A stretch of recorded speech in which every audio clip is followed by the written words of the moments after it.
I represented myself in court. My husband and his mistress laughed. "You can't afford a lawyer, how pathetic." Everyone agreed, until the judge turned to his lawyer and said, "You don't recognize her?" My husband went pale. "My name is Cassidy, and I am 33 years old. For 5 years, I played the role of the quiet, unremarkable wife to a prominent investment banker. He thought I was just a remote data entry clerk earning $40,000 a year. He thought I was a nobody he could easily discard when he leveled up in life. He had absolutely no idea that I am actually a forensic accountant and the anonymous director of Apex Forensics, a firm appointed by the federal court. Before I continue this story and tell you exactly how I dismantled his entire life, let me know where you are watching from in the comments below. Hit like and subscribe if you have ever had to stand up to someone who severely underestimated your worth. The destruction of my marriage did not start with a scream or a shattered glass. It started on a freezing, rainy Tuesday evening in downtown Chicago, exactly on our 5th wedding anniversary. I had spent the afternoon braving the miserable weather to pick up a vintage bottle of scotch he had been talking about for months. I walked into the lobby of our luxury high-rise building, my coat soaked, but my heart relatively light. I actually believed we were going to order takeout, open the expensive bottle, and celebrate half a decade of building a life together. I rode the elevator up to the penthouse floor, entirely unaware that the man waiting inside had already erased me from his future. I unlocked the heavy oak door and stepped into the foyer. The first thing I noticed was not the smell of a home-cooked meal or the sight of anniversary flowers. It was the distinct cheap smell of industrial black trash bags. I stopped in my tracks. There were 6 massive garbage bags piled high in the center of our pristine living room, resting right on top of the imported rug I had spent weeks picking out. The top of one bag had torn open, revealing a tangle of my sweaters, my favorite winter coat, and the carefully folded blouses I wore for my remote meetings. He had not just packed my belongings, he had literally thrown my life into the garbage. Bradley was sitting on the Italian leather sofa, his long legs crossed perfectly, a glass of amber liquid resting casually in his hand. At 35 years old, my husband was the picture of corporate arrogance. He was wearing his tailored charcoal suit, the exact one he always wore when closing a major acquisition at his investment bank. His dark hair was perfectly styled, not a single strand out of place, and his expression was completely devoid of any warmth or hesitation. He looked at me the same way he looked at an underperforming asset in his portfolio. "You are home early," he said, his voice flat and unapologetic. I stared at the trash bags, the rain dripping from my coat onto the hardwood floor.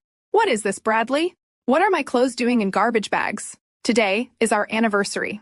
He took a slow, deliberate sip from his glass before setting it down on the glass coffee table. Next to his drink rested a thick stack of legal documents bound by a heavy blue clip. He picked up the stack and tossed it onto the glass surface. It landed with a heavy, final thud. "Those are divorce papers," he stated, leaning back into the cushions. "I already signed my portion. I need you to sign them tonight. Do not bother reading through the asset division. The lawyer made sure it is ironclad. You get what you came into this marriage with, which is essentially nothing." I stood frozen, the anniversary gift, suddenly feeling like a lead weight in my hands. "You are divorcing me, just like that. On our anniversary." Bradley let out a short, humorless laugh. "There is never a good day for bad news, Cassidy. Let us not make this more dramatic than it needs to be. I am moving in a different direction with my life, and frankly, you do not fit into the picture anymore." He stood up, walking slowly around the coffee table, looking me up and down with absolute disdain. "Look at yourself, Cassidy. I am a senior director at one of the top investment funds in the country. I attend galas, charity dinners, and high-stakes networking events. My colleagues have wives who are ambitious, elegant, and driven. And what do? You sit at home in sweatpants typing numbers into spreadsheets for some low-level administrative company. You make, what, $40,000 a year? You are a glorified secretary." The casual cruelty of his words hung in the cold air of the apartment. For 5 years, I had maintained my low-profile cover to protect my highly sensitive work at Apex Forensics. I audited federal fraud cases, unraveled offshore money laundering schemes, and testified as an expert witness in sealed courtrooms. I kept my identity hidden for safety and confidentiality, allowing Bradley to believe he was the sole financial powerhouse in our home. I had played the supportive, quiet wife so he could shine, and this was my reward. "You are boring, Cassidy," he continued, his voice dripping with condescension. "You have no drive, no ambition, no desire to level up in life. You are perfectly content being completely unremarkable. I need someone who operates on my level, someone who understands the complexities of real wealth and power." You are just dead weight, and I am finally cutting my losses.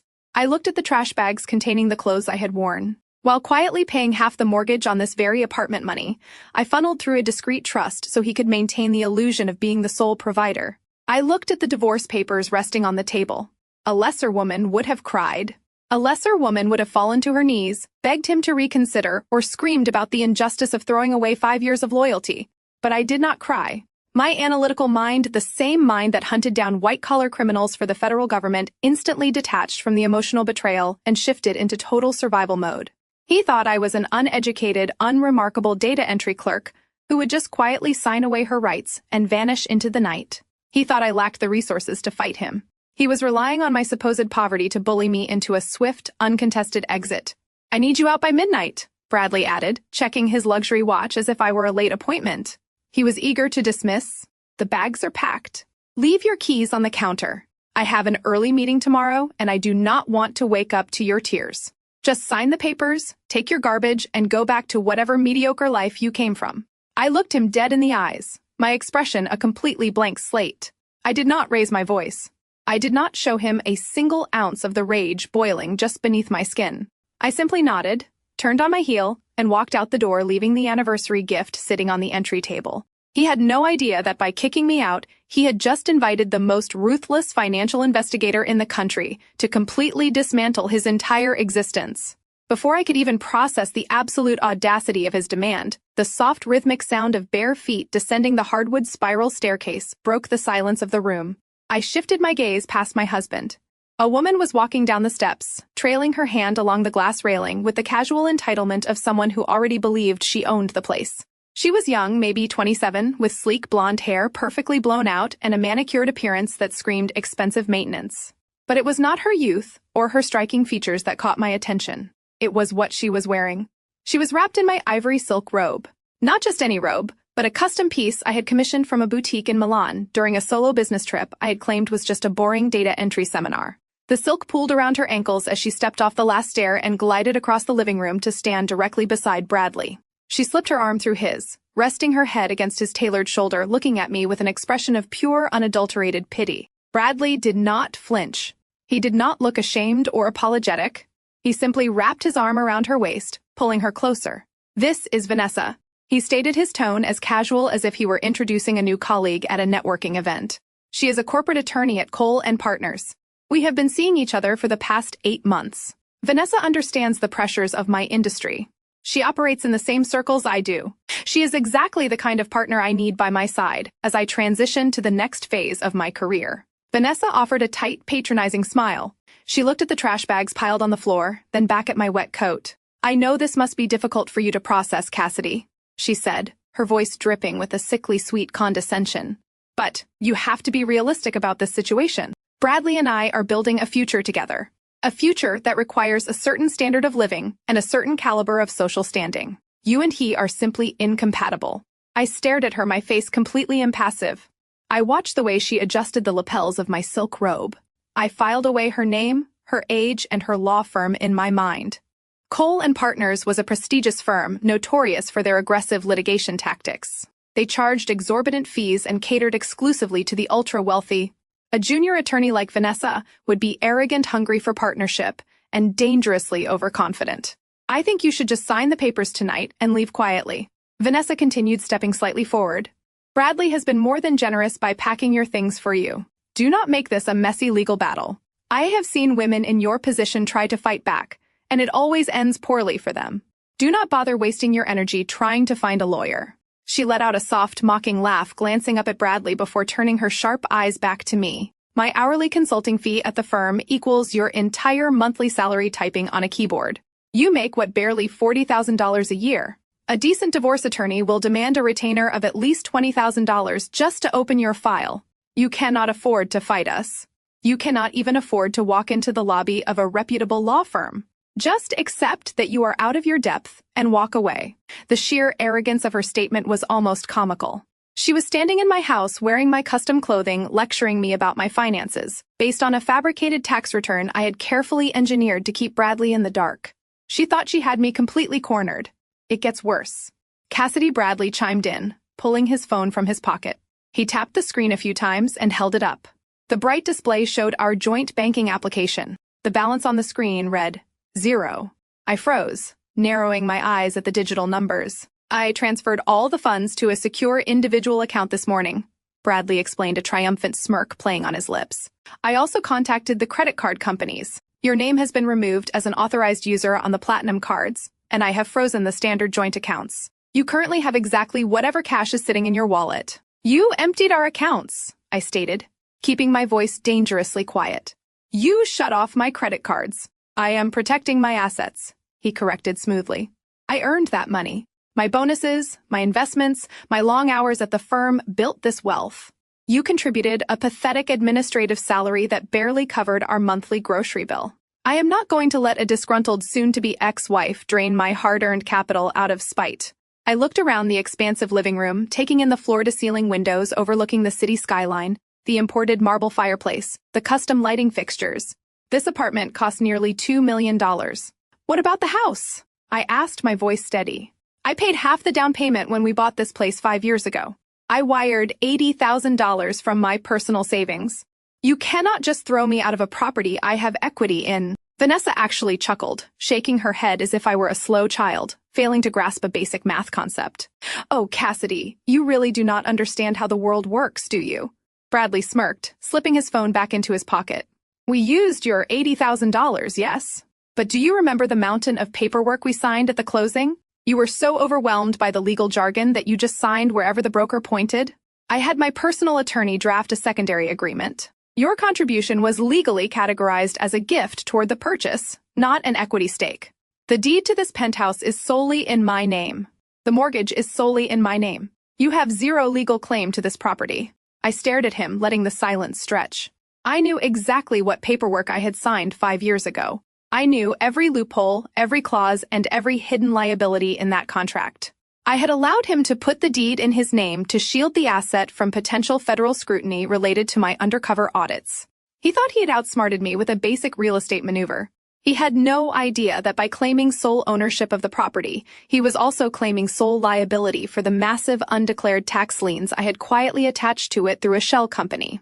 But I needed him to believe he had won. I needed him to feel invincible.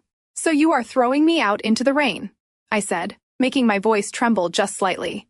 I lowered my gaze to the floor, perfectly executing the role of a defeated, broken woman. I have no money, no credit cards, and nowhere to go. You want me to sleep on the street? You can call one of your little data entry friends and crash on their sofa, Bradley said coldly. Or check into a cheap motel with whatever cash you have left. I frankly do not care where you go, Cassidy. I just want you out of my space. Vanessa is moving her things in tomorrow morning, and I want this apartment cleared of your presence tonight. He picked up the heavy blue folder containing the divorce papers and shoved them toward my chest. Take these with you. Read them. Sign them. Now take your trash bags and get out. I took the heavy blue folder from his outstretched hand. The paper felt thick and expensive, exactly what I would expect from a pretentious firm like Cole and Partners. I did not throw it back at him. I did not scream obscenities or demand half of the furniture we had picked out together. I simply tightened my grip on the folder, keeping my face a mask of absolute submission. I turned away from the two of them and walked over to the pile of industrial black trash bags. I ignored the torn ones, spilling my silk blouses onto the hardwood floor. Instead, I reached behind the chaotic pile and grabbed the single, unassuming black suitcase I kept packed for emergencies. It contained everything I actually cared about. My encrypted hard drives, my secure identification tokens, and the backup credentials for my federal clearances. Bradley thought it was just a bag of old winter coats. I gripped the handle, pulled up the hood of my rain jacket, and walked toward the front door without looking back. I heard Vanessa let out a soft sigh of relief, followed by the clinking of Bradley pouring another glass of scotch to celebrate his easy victory. I stepped out into the hallway and pulled the heavy oak door shut behind me. The latch clicked, sealing them inside their temporary illusion of power. The moment the elevator doors slid shut, hiding me from the penthouse floor, my posture completely transformed. The slumped, defeated slump of my shoulders vanished instantly. I stood up straight, rolling my neck to release the physical tension of playing the pathetic victim for the last 30 minutes. The elevator plummeted toward the ground floor, and a cold, razor-sharp focus settled over my mind. Bradley Reed truly thought he had just executed a flawless asset protection strategy. He thought he had outmaneuvered a basic administrative assistant. He had absolutely no idea that he had just handed a loaded weapon to a forensic accountant who routinely dismantled multi-million-dollar corporate fraud rings before her morning coffee. I stepped out of the luxury high-rise building and into the freezing Chicago rain. The icy water lashed against my face, but the biting cold only made me feel more awake, more alive than I had felt in months. For 5 years, I had suffocated my true personality to play the role of the docile wife. I had nodded along to his arrogant financial lectures, pretending I did not understand the basic tax evasion loopholes he bragged about using for his clients. I walked past the line of waiting cabs, pulling my suitcase down the wet, dimly lit pavement. I did not care that my shoes were soaked or that my hair was clinging to my face. I walked with purpose until I reached the shadow of an adjacent parking garage entirely shielded from the street cameras and the prying eyes of the building concierge. I stopped under the concrete overhang and knelt beside my suitcase. I quickly unzipped the hidden reinforced lining at the bottom. I bypassed the standard compartments and reached into a signal-blocking pouch, pulling out a solid black, heavily encrypted smartphone. It was a device issued directly by my security division at Apex Forensics, completely untraceable and entirely off the grid. Bradley did not even know this phone existed. He thought he had disabled my only connection to the outside world when he cut off my primary cell service and froze my bank accounts an hour ago. I pressed my thumb to the biometric scanner and rapidly typed in a complex 16-digit alphanumeric passcode. The screen illuminated the dark alleyway with a harsh white light. I opened the encrypted communications channel and dialed a secure routing number. It rang exactly twice before my senior operations manager answered.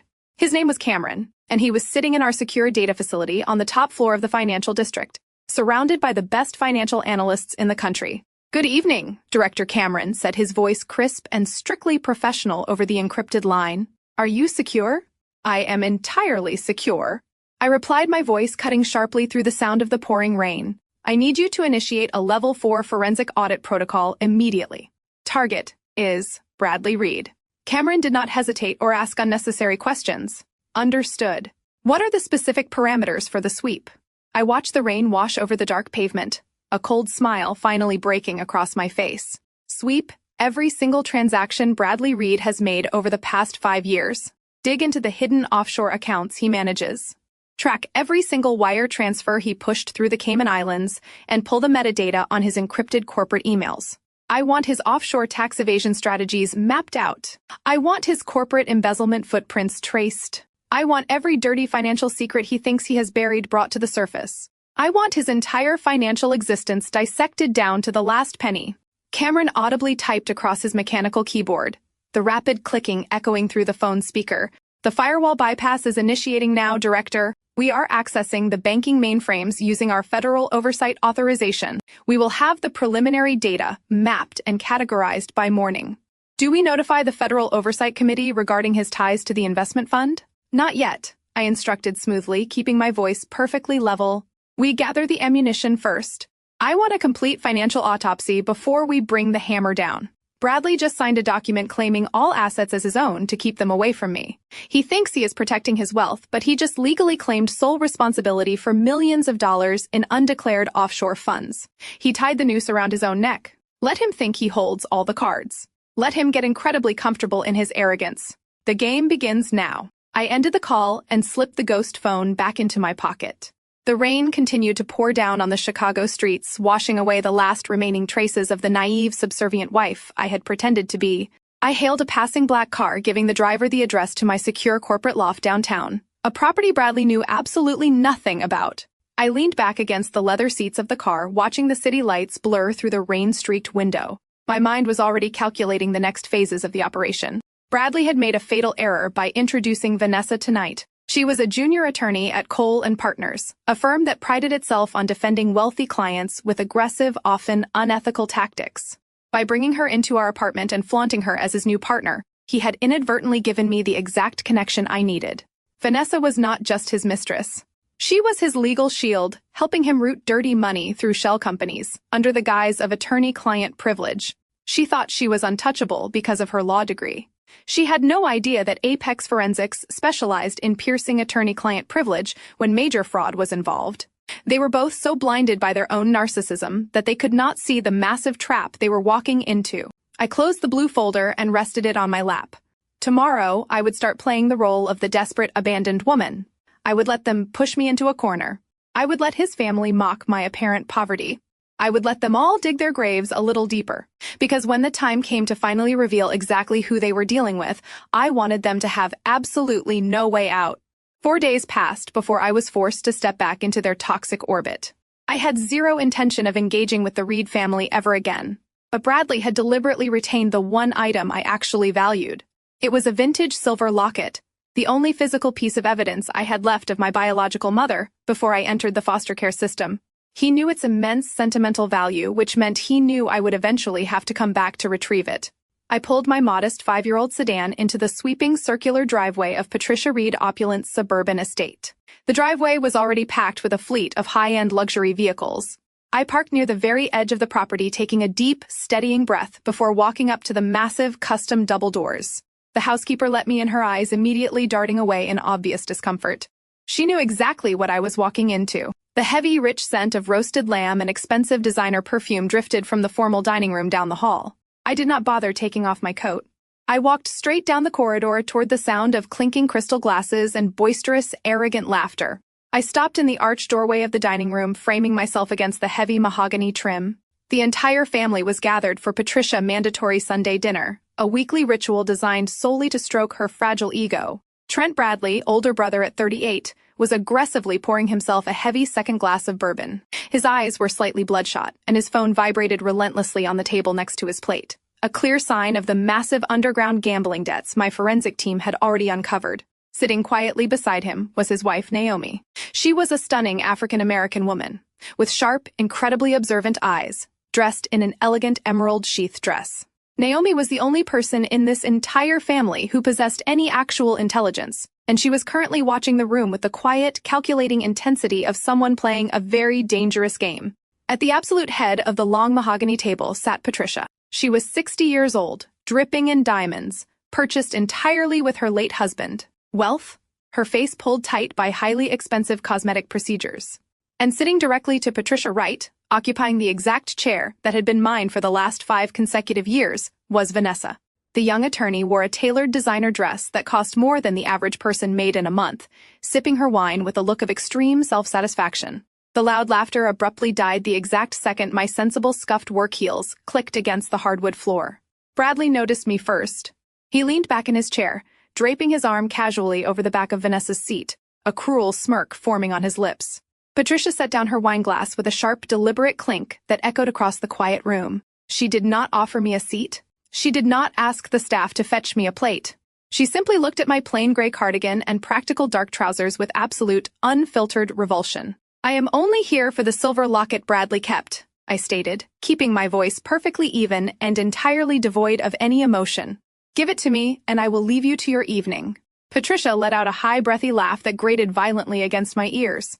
"Bradley did not invite you here to fetch your cheap little trinkets, Cassidy. I told him to invite you. I wanted you to come here tonight, so you could see exactly what a proper partner for my son looks like before you try to drag out this divorce with any unnecessary, greedy demands." She gestured grandly toward Vanessa, who smiled with an infuriatingly false sense of modesty, adjusting her posture to look even more regal. "Vanessa is a rising star in the legal world." Patricia continued, her voice ringing off the vaulted ceilings of the dining room. "She comes from a highly respectable background. She understands corporate law, high finance, and the rigorous, demanding nature of Bradley professional circle. We spent 5 long years trying to polish you, Cassidy, but you cannot force a stray dog to become a show horse." I stood perfectly still, letting her words wash over me. I did not clench my fists. I did not let a single tear form in my eyes. I simply stared at her, cataloging every single insult for the day of reckoning that was rapidly approaching. "You grew up bouncing around foster homes with absolutely nothing." Patricia spat, her tone growing increasingly vicious. "You have no pedigree, no ambition, and no class. You sitting at a desk, typing numbers into a computer all day, brings absolutely zero value to the Reed legacy. You are a charity case we tolerated because Bradley felt sorry for you, but he is a managing director now. He is stepping into the elite tier of society." Patricia leaned forward, her eyes narrowing into cold, unforgiving slits. She slammed her hand flat against the mahogany table. "This family needs a brilliant lawyer, not some lowly admin girl." A thick, heavy silence settled over the dining room. Bradley took a slow sip of his wine, clearly relishing the verbal execution his mother was delivering. Trent snickered quietly into his bourbon glass, shaking his head at my apparent pathetic state. Vanessa looked at me with an expression of overwhelming triumph, believing she had secured her place in their wealthy dynasty. They all thought they had completely broken me. They thought bringing up my painful childhood in the foster care system would shatter my confidence and force me to run away in tears. They wanted to remind me of my lowly place in their fabricated social hierarchy. But I was not looking at Patricia, and I was not looking at Bradley. My eyes briefly flicked over to Naomi. The beautiful, sharp-minded woman had not touched her food. She was staring directly at me, her face completely neutral, but her hands were tightly gripping the white cloth napkin in her lap. She was the only one not laughing. She was the only one who recognized that cornering an animal with nothing to lose was a massive, fatal mistake. I finally shifted my gaze back to Patricia. I offered her a slow, terrifyingly calm smile that caused her self-righteous expression to falter for just a fraction of a second. "You are absolutely right, Patricia," I said, my voice dropping an octave, carrying a chilling authority that I normally reserved for hostile witnesses in federal court. "This family is going to need a brilliant lawyer very, very soon." I turned my attention to Bradley, holding my hand out. "The locket? Now." For a brief moment, Bradley looked unsettled by my complete lack of emotional distress. He reached into his suit jacket, pulled out the tarnished silver chain, and tossed it carelessly across the table. It slid across the polished wood and stopped right at the edge. I picked up the necklace, enclosing the cool metal safely in my palm. I did not say another word. I turned on my heel and walked out of the sprawling suburban mansion, leaving them to their arrogant delusions. They had just thrown gasoline onto a fire they could not possibly hope to extinguish. I had barely taken 2 steps toward the arched entryway when a heavy hand clamped down on my shoulder. Before I could react, Trent stepped directly into my path, completely blocking the exit. The overpowering stench of expensive bourbon and stale cigar smoke radiated from him. With a sudden vicious swipe, he snatched the silver locket right out of my palm, dangling it high in the air above my head. His bloodshot eyes were wide with malicious amusement, completely fueled by the alcohol and the toxic energy of his mother dining room. "Not so fast, you pathetic little mouse," Trent slurred, a cruel grin spreading across his flushed face. "You think you can just strut in here, insult my mother, and walk out with your pride intact?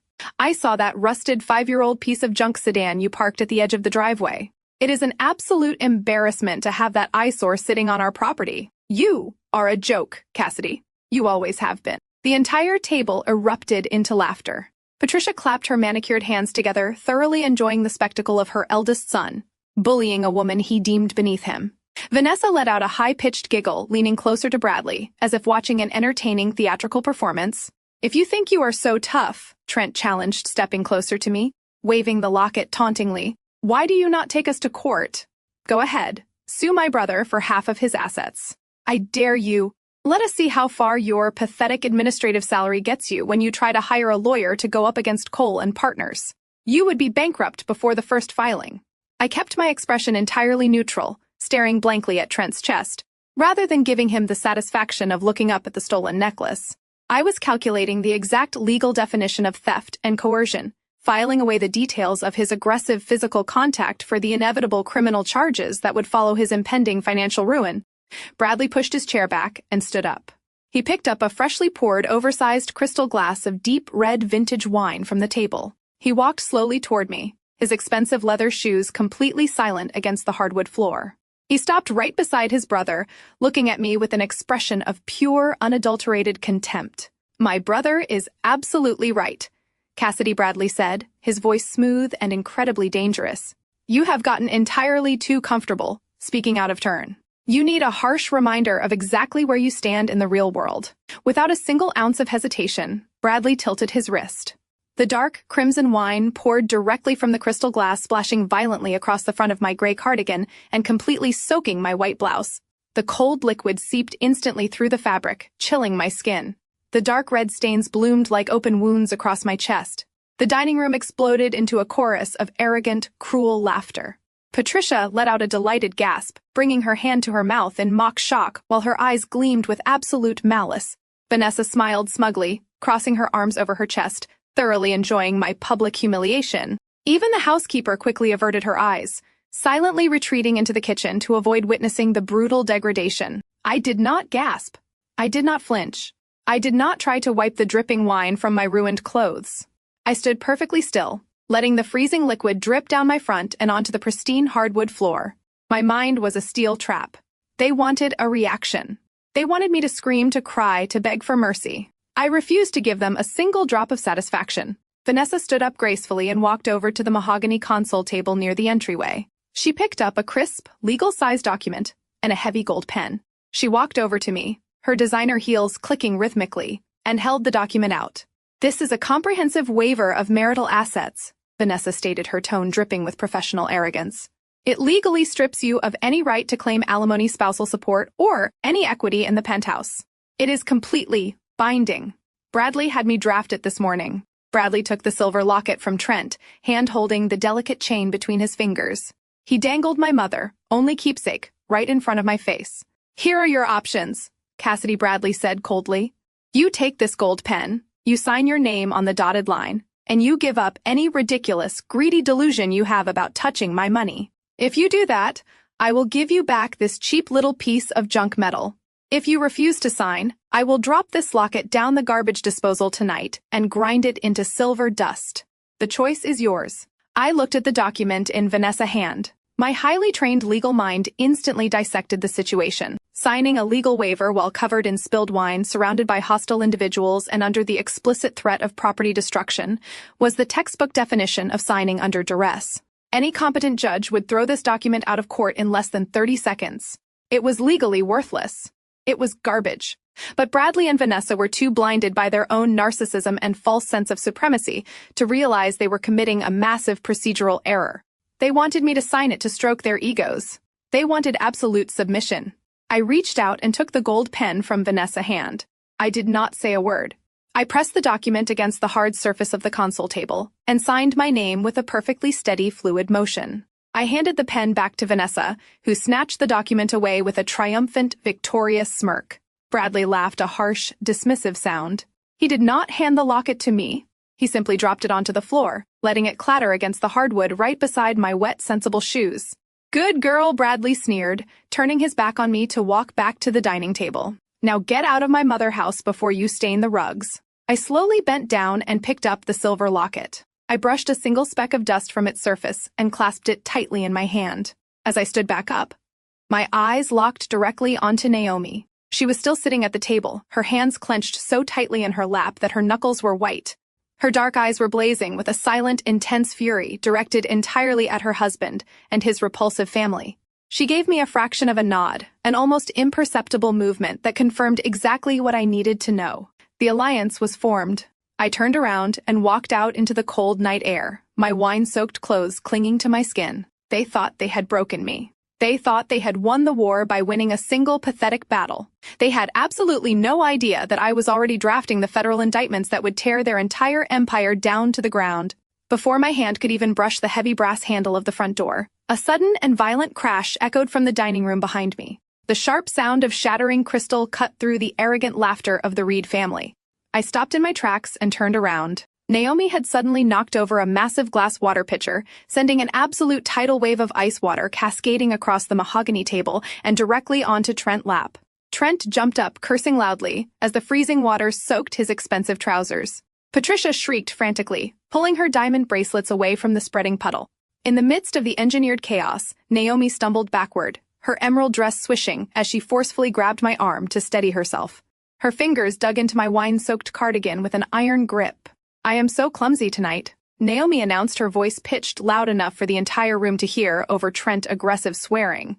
"Let me help you get that wine stain treated immediately, Cassidy. The kitchen staff has club soda. Come with me right now." Before Patricia could object or Bradley could issue another cruel command, Naomi practically dragged me out of the dining room and pushed me through the house. The heavy swinging doors of the chef kitchen, the thick doors swung shut behind us, instantly cutting off the noise of the chaotic dining room. The kitchen was completely empty. The catering staff had already retreated to the service quarters to avoid Patricia's wrath. The second we were isolated in the gleaming stainless steel room, the clumsy, apologetic facade dropped from Naomi's face entirely. There was no mocking smile. There was no trace of the subservient daughter-in-law Patricia demanded her to be. Naomi stood tall, her dark eyes blazing with a fierce, calculating intelligence. She marched over to the industrial sink, grabbed a clean white cloth, and turned on the cold water tap. She shoved the damp cloth into my hands, but she did not step back. She closed the distance between us, lowering her voice to an urgent, razor-sharp whisper. "I know you just signed that garbage waiver to get your mother necklace back," Naomi said, her tone dead serious. "But you need to listen to me very carefully right now. Do not sign a single legal document in front of a real judge. Do not let them bully you into a quick settlement." I looked at her, maintaining my neutral expression, but my forensic mind was instantly on high alert. I wiped the wet cloth across my ruined blouse, waiting for her to continue. Naomi leaned in closer, her eyes darting quickly to the swinging doors to ensure nobody was eavesdropping. "They are bleeding you dry, Cassidy," Naomi whispered fiercely. "They are moving capital faster than you can imagine. I work from home 2 days a week, and I observe everything that happens in this miserable house. Last Tuesday, I saw Bradley receiving secure courier packages. He bypassed his corporate office and had them delivered directly here to Patricia Estate to avoid any digital tracking. I walked past the study and saw the return addresses before Trent shredded the envelopes. They were heavily sealed documents from the Cayman Islands. My heart executed a slow, deliberate beat. The Cayman Islands, the absolute holy grail of offshore tax evasion and corporate money laundering. I had already instructed my team at Apex Forensics to look into his international routing numbers, but having physical confirmation of courier deliveries to his mother's suburban address was a massive operational breakthrough. It meant Bradley was arrogant enough to bring physical paper trails into his personal life. They are hiding major assets. Naomi continued, her voice tight with suppressed rage. Bradley and Vanessa are setting up offshore shell companies. Trent is helping them route the paperwork because he owes massive debts to underground bookies. They are structuring an entire financial labyrinth to force you out of this marriage completely empty-handed. They want you to walk away with nothing while they sit on millions. I kept my face perfectly still, absorbing the tactical intelligence she was handing me. Naomi was a brilliant woman. She was a former human resources executive who had given up her career to marry Trent only to realize she had married into a family of absolute sociopaths. She was trapped in the same gilded cage I had just been thrown out of, but she was entirely awake to their corruption. "Why are you telling me this?" I asked, my voice barely above a breath. "You are married to his brother. If they go down for offshore fraud, Trent goes down with them." Naomi let out a bitter, humorless scoff. "Trent is already draining my personal savings to cover his gambling losses. He thinks I do not notice the missing funds. This family is a toxic, rotting, sinking ship. Cassidy. They view anyone who is not a blood relative as a disposable asset. They treat you like garbage because of your background, and they treat me like a silent accessory. I refuse to go down with them. I need a way out, and I know you are much smarter than you let them believe. I see the way you watch them. You are planning something." I looked deeply into her dark, intelligent eyes. She was handing me the exact physical evidence vector I needed to tear Bradley offshore empire to shreds. She was taking a massive risk by speaking against the Reed family inside their own fortress. We were two outsiders brought into their wealthy dynasty, deeply underestimated and fiercely determined to survive. I took a slow breath, dropping my voice to match her secretive tone. "The Cayman Islands documents. Do you know where Trent and Bradley keep the shredded remains or the digital backups?" Naomi nodded slightly, her expression hardening with absolute resolve. "Bradley installed a hidden biometric safe in Patricia home office. I do not have the access code, but I know exactly when he accesses it. He thinks he is untouchable." A cold, calculating smile finally touched the corners of my mouth. I dropped the damp white cloth onto the granite countertop. "They are arrogant, Naomi, and arrogance breeds fatal mistakes. Thank you for the water." Naomi gave me a single affirming nod. She stepped back instantly, rearranging her features into the polite, concerned sister-in-law. She pushed the swinging doors open, leading me back out into the grand hallway. The noise of the dining room filtered back into the air. Bradley was still laughing with Vanessa, completely oblivious to the fact that his own sister-in-law had just handed me the final nail for his coffin. I walked straight out the front door and into the freezing rain. As I started the engine of my sensible sedan, I pulled out my secure phone. The Cayman Islands connection was confirmed. The physical safe was located. I shifted the car into gear, driving away from the sprawling suburban estate. The pieces were perfectly aligning, and the federal trap was finally ready to snap shut. I pushed the heavy swinging doors of the kitchen open and stepped back into the formal dining room. The chaotic aftermath of the spilled water was still highly visible. A disgruntled staff member was frantically mopping the mahogany floor while Trent continued to complain loudly about his ruined trousers. Patricia was fanning herself with a linen napkin, her face flushed with intense irritation.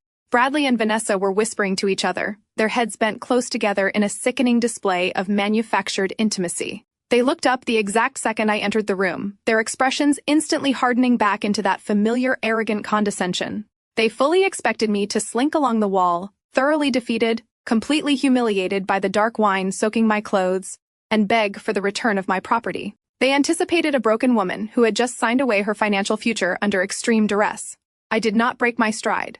I walked directly toward the head of the table, my sensible scuffed shoes stepping right over the damp, expensive rugs without a single ounce of hesitation. Bradley leaned back in his leather chair, a smug, victorious grin forming on his face. He picked up the silver locket from the table, dangling it loosely from his index finger, preparing to deliver another patronizing lecture to the pathetic wife he was throwing away.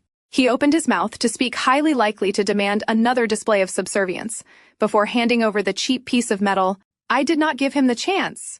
With a movement so sudden and precise that it left him entirely stunned, I reached across the expensive china plates and snatched the silver chain right out of his hand. The metal link scraped sharply against his skin. Bradley actually gasped, recoiling backward as if he had been burned, his arrogant smirk vanishing in an absolute instant. Vanessa let out a shocked noise, spilling a few drops of her own wine onto the pristine white tablecloth. "You have your garbage legal waiver," I stated, my voice echoing with absolute authority across the silent room. "And I have what belongs to me. Do not ever attempt to hold my mother memory hostage again." Patricia shot up from her chair, her face contorting with absolute unfiltered fury. "How dare you snatch things in my house? You ungrateful, classless little rat! You are nothing but a parasite we finally managed to scrape off our shoes. Get out of my sight before I call the police and have you arrested for trespassing." I did not even blink at her frantic screaming. I simply secured the silver locket safely inside my pocket, turned my back on the entire room, and walked down the grand corridor with my head held high. Patricia continued to shout vicious insults, her shrill voice bouncing off the vaulted ceilings, calling me every degrading name her wealthy and titled vocabulary could summon. I let her scream. Her anger was nothing but the desperate noise of a woman who had no idea her entire fraudulent empire was about to burn to the ground. I pushed the heavy double doors open and stepped out into the freezing suburban night. The rain was still pouring heavily as I slid into the driver's seat of my 5-year-old sedan. I locked the doors and stared straight ahead through the water-slicked windshield. Slowly, the corners of my mouth curled upward. A sharp, highly predatory smile broke across my face, completely transforming my features. I had walked into that sprawling estate as a victim, and I had walked out holding the exact key required to destroy Bradley Reed and his entire corrupt bloodline. I reached into the hidden compartment of my bag and retrieved my secure, encrypted device. The biometric scanner recognized my thumbprint instantly. I bypassed the standard routing protocols and opened a direct line to my senior operations manager at Apex Forensics. Cameron answered on the very first ring. We hit a massive encrypted firewall on the offshore routing. He is using highly sophisticated randomized shell company identifiers. We need a geographic anchor to break the cipher, or it could take us months to crack the code. "I have your anchor," I said, my voice buzzing with pure adrenaline and absolute clarity. "Narrow the search parameters to the Cayman Islands. He is receiving physical courier packages delivered directly to his mother's suburban estate to avoid corporate mail logs and federal oversight. Trace the routing numbers tied to the Cayman registry and cross-reference them with the physical delivery manifest going to Patricia residential address." The sound of rapid aggressive typing flooded the secure line. "Cayman Islands confirmed." Cameron replied, his tone shifting into high gear as the data began to populate. "Applying the geographic anchor to the decryption algorithm right now. Director, the firewall is collapsing. We are in. The shell companies are opening up like a book. He is moving millions."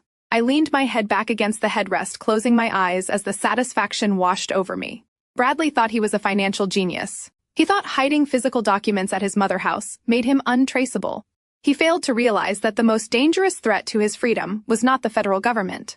It was the quiet, observant women he brought into his family and treated like absolute garbage.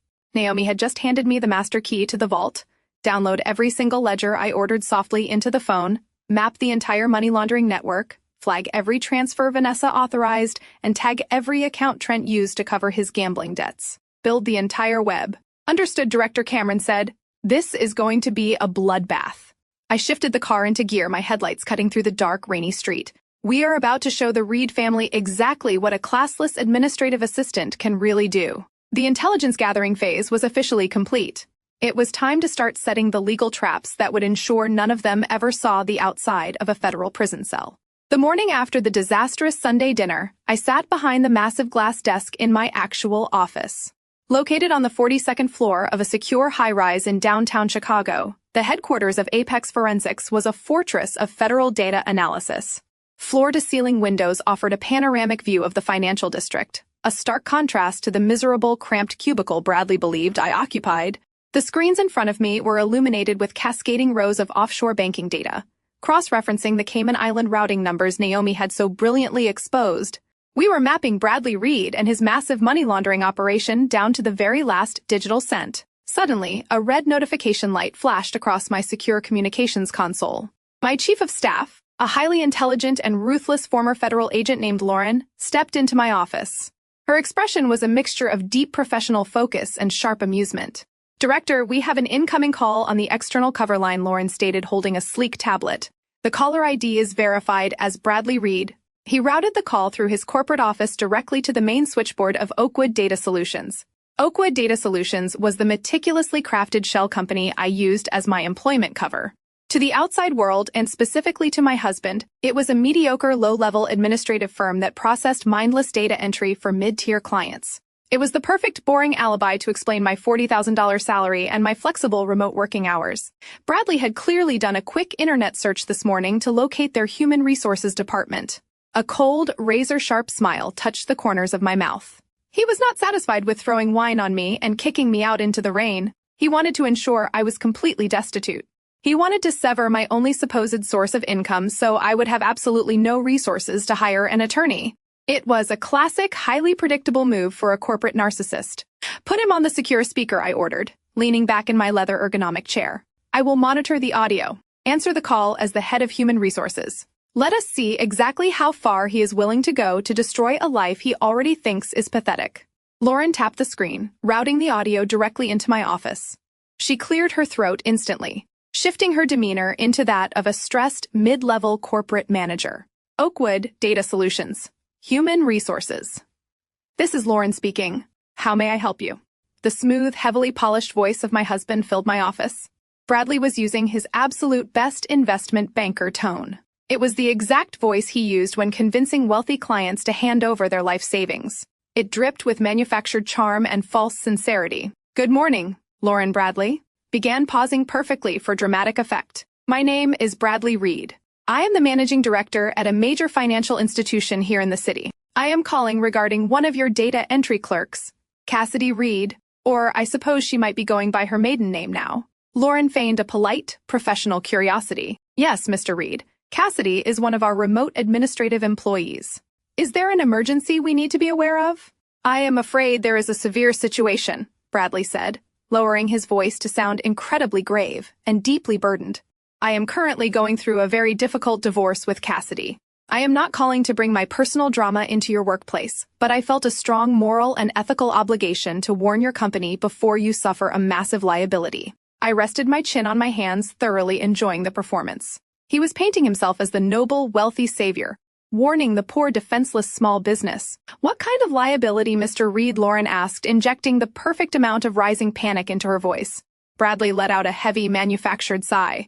"After separation proceedings, my legal team uncovered that Cassidy has been systematically siphoning thousands of dollars from my secure accounts. She has a severe, undocumented gambling problem and a history of erratic financial behavior. She completely drained our joint savings before I could secure them.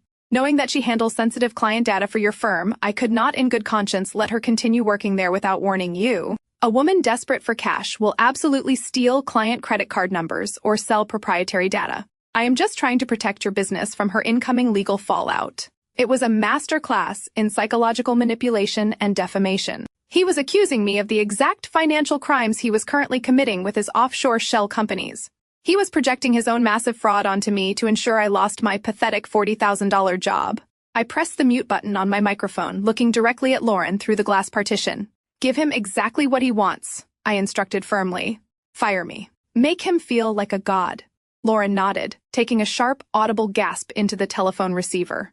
Oh my God, Mr. Reed, this is a severe violation of our corporate security protocols. We cannot have an active liability like this handling our data entry batches. I am absolutely horrified, but I am so incredibly grateful you took the time out of your busy schedule to alert us. We have strict zero-tolerance policies for financial misconduct. I know it is a difficult decision, Bradley replied smoothly, masking the immense greedy satisfaction in his tone. But you have to protect your assets. She is highly unstable. I will process her immediate termination today, Lauren promised, sounding entirely frantic. We will lock her out of our remote servers within the hour. Thank you again, Mr. Reed. You likely just saved our company from a major disaster. You are very welcome, Lauren. Have a good day, Bradley said, and the line clicked dead. The secure speaker beeped twice. The quiet hum of the climate control system filled my office. Lauren looked at me through the glass, a sharp, brilliant smile breaking across her face. My entire forensic team, who had been monitoring the internal feed, let out a collective icy laugh. Bradley Reed had just successfully bullied a fake human resources manager into firing his wife from a job that did not actually exist. He felt entirely invincible. He thought he had completely isolated me, stripped me of my only income, and guaranteed my absolute ruin. 10 minutes later, the burner phone sitting on my desk vibrated violently. The screen lit up with a new text message. It was from Bradley. I did not even have to unlock the device to read the notification banner displaying his cruel, arrogant words. Just heard the tragic news about your little data entry job, the message read. Such an absolute shame they had to let you go. A homeless, unemployed, pathetic liability. Good luck finding a cardboard box to sleep in tonight. You really are nothing without me. Do not even bother begging for a settlement. You are entirely finished. I picked up the phone, staring at the glowing text. He wanted to break my spirit. He wanted me to feel the crushing weight of absolute poverty and social rejection. He wanted me to crawl back on my hands and knees, begging for the $10,000 settlement his arrogant lawyer had drawn up. I locked the screen and tossed the burner phone carelessly onto the glass desk. I did not reply. Silence was always the most terrifying weapon against a narcissist. I turned my attention back to the massive digital displays illuminating my office. The offshore routing numbers from the Cayman Islands were finally finalizing their decryption sequences. The names he used to launder millions of dollars were popping up on my screen, complete with digital signatures and time-stamped wire transfers. Bradley thought he had just destroyed my life. He had absolutely no idea that while he was busy playing petty office politics, I was actively drafting the federal indictments that would seize his entire investment portfolio, freeze his offshore assets, and guarantee he spent the next 20 years of his life in a federal penitentiary. The trap was set perfectly. It was time to invite him to the final mediation and hand him the pen that would sign away his freedom. I walked into the sprawling glass-enclosed lobby of Cole and Partners exactly on time. I deliberately wore the same gray cardigan from the Sunday dinner, carefully washed but visibly worn, paired with scuffed flat shoes and a cheap canvas tote bag. I needed to look like a woman who had spent the last week sleeping on a friend's sofa and crying over her lost administrative job. Deceptionist. A woman dripping in designer labels looked at me with undisguised disdain before directing me to Conference Room A on the 50th floor. I kept my head down and my shoulders slumped, playing the role of the utterly defeated wife to absolute perfection. The conference room was an intimidating display of corporate wealth designed to psychologically crush anyone who walked through the door. A massive mahogany table dominated the space, surrounded by floor-to-ceiling windows offering a sweeping, vertigo-inducing view of the city. Sitting on the opposite side of the table was my husband Bradley, looking effortlessly arrogant in a navy-tailored suit. Beside him sat Vanessa, holding a sleek tablet and wearing a triumphant, predatory smirk. And at the exact head of the table sat Jonathan Cole. He was a senior partner whose reputation for ruthlessly dismantling spouses in high-asset divorces was legendary in the city. He wore a custom watch that cost more than my supposed annual salary and looked at me as if I were a mild, unpleasant inconvenience he had to squash before his afternoon golf game. "You brought no legal representation to this mediation," Mrs. Reed Jonathan Cole stated. His voice was a deep, resonant boom, heavily practiced and designed solely to intimidate opposing counsel. He did not offer me a seat. He did not offer a professional handshake. He simply folded his manicured hands on the polished wood and stared me down. I pulled out a heavy leather chair and sat down slowly, keeping my hands tightly clasped in my lap to hide their absolute steadiness. "I cannot afford an attorney right now," I said, making my voice sound incredibly small and brittle. "Bradley informed me that he froze our joint accounts and I recently lost my job. I have no income. I just want to know how we can resolve this quickly and fairly." Bradley actually chuckled out loud, exchanging a highly amused, knowing glance with Vanessa. Jonathan Cole did not smile. Instead, he slid a thin, single-page document across the expansive mahogany table. It came to rest right in front of my cheap canvas bag. Fair is a highly subjective term in a court of law, Cassidy Cole said smoothly, leaning forward to dominate my physical space. However, my client is a profoundly generous man. Despite the fact that you contributed virtually nothing of monetary value to this 5-year union, Bradley is willing to offer you a one-time lump sum settlement of $10,000. This is a courtesy payment, a charitable donation to help you secure a small apartment in a lower-income neighborhood and get back on your feet. $10,000. I stared at the crisp, white paper, letting my eyes widen in manufactured shock. Bradley had just routed $4 million through a shell company in the Cayman Islands yesterday morning, and he was offering me a taxable $10,000 buyout. It was so profoundly insulting that I almost broke character to laugh right in his face. Instead, I let my lower lip tremble visibly. But I put $80,000 of my own life savings into the down payment for the penthouse. I protested weakly, letting a note of rising panic slip into my tone. And $10,000 will barely cover first and last month's rent. I have nothing else. Vanessa leaned forward, taking over the psychological assault with aggressive, youthful enthusiasm. She clearly wanted to impress her senior partner by destroying me. You do not understand how the legal system operates, Cassidy. That $80,000 was legally classified as a non-refundable gift under the secondary addendum you signed 5 years ago. If you refuse this incredibly generous offer and attempt to take Bradley to court, you will be utterly destroyed. We will file immediate motions for summary judgment. We will bury you in the discovery phase. Do you have any idea what it costs to compel financial disclosures in a contested divorce? Jonathan Cole nodded seamlessly, backing up his junior associate to create a united wall of intimidation. You are looking at a minimum retainer of $25,000 just to get a competent family law attorney to return your phone call. The exact moment you file a petition, we will countersue for legal fees due to frivolous litigation. We will demand a full forensic accounting of your personal expenses, which will cost another $30,000 that the judge will force you to pay when you lose. You are currently unemployed. You are completely broke.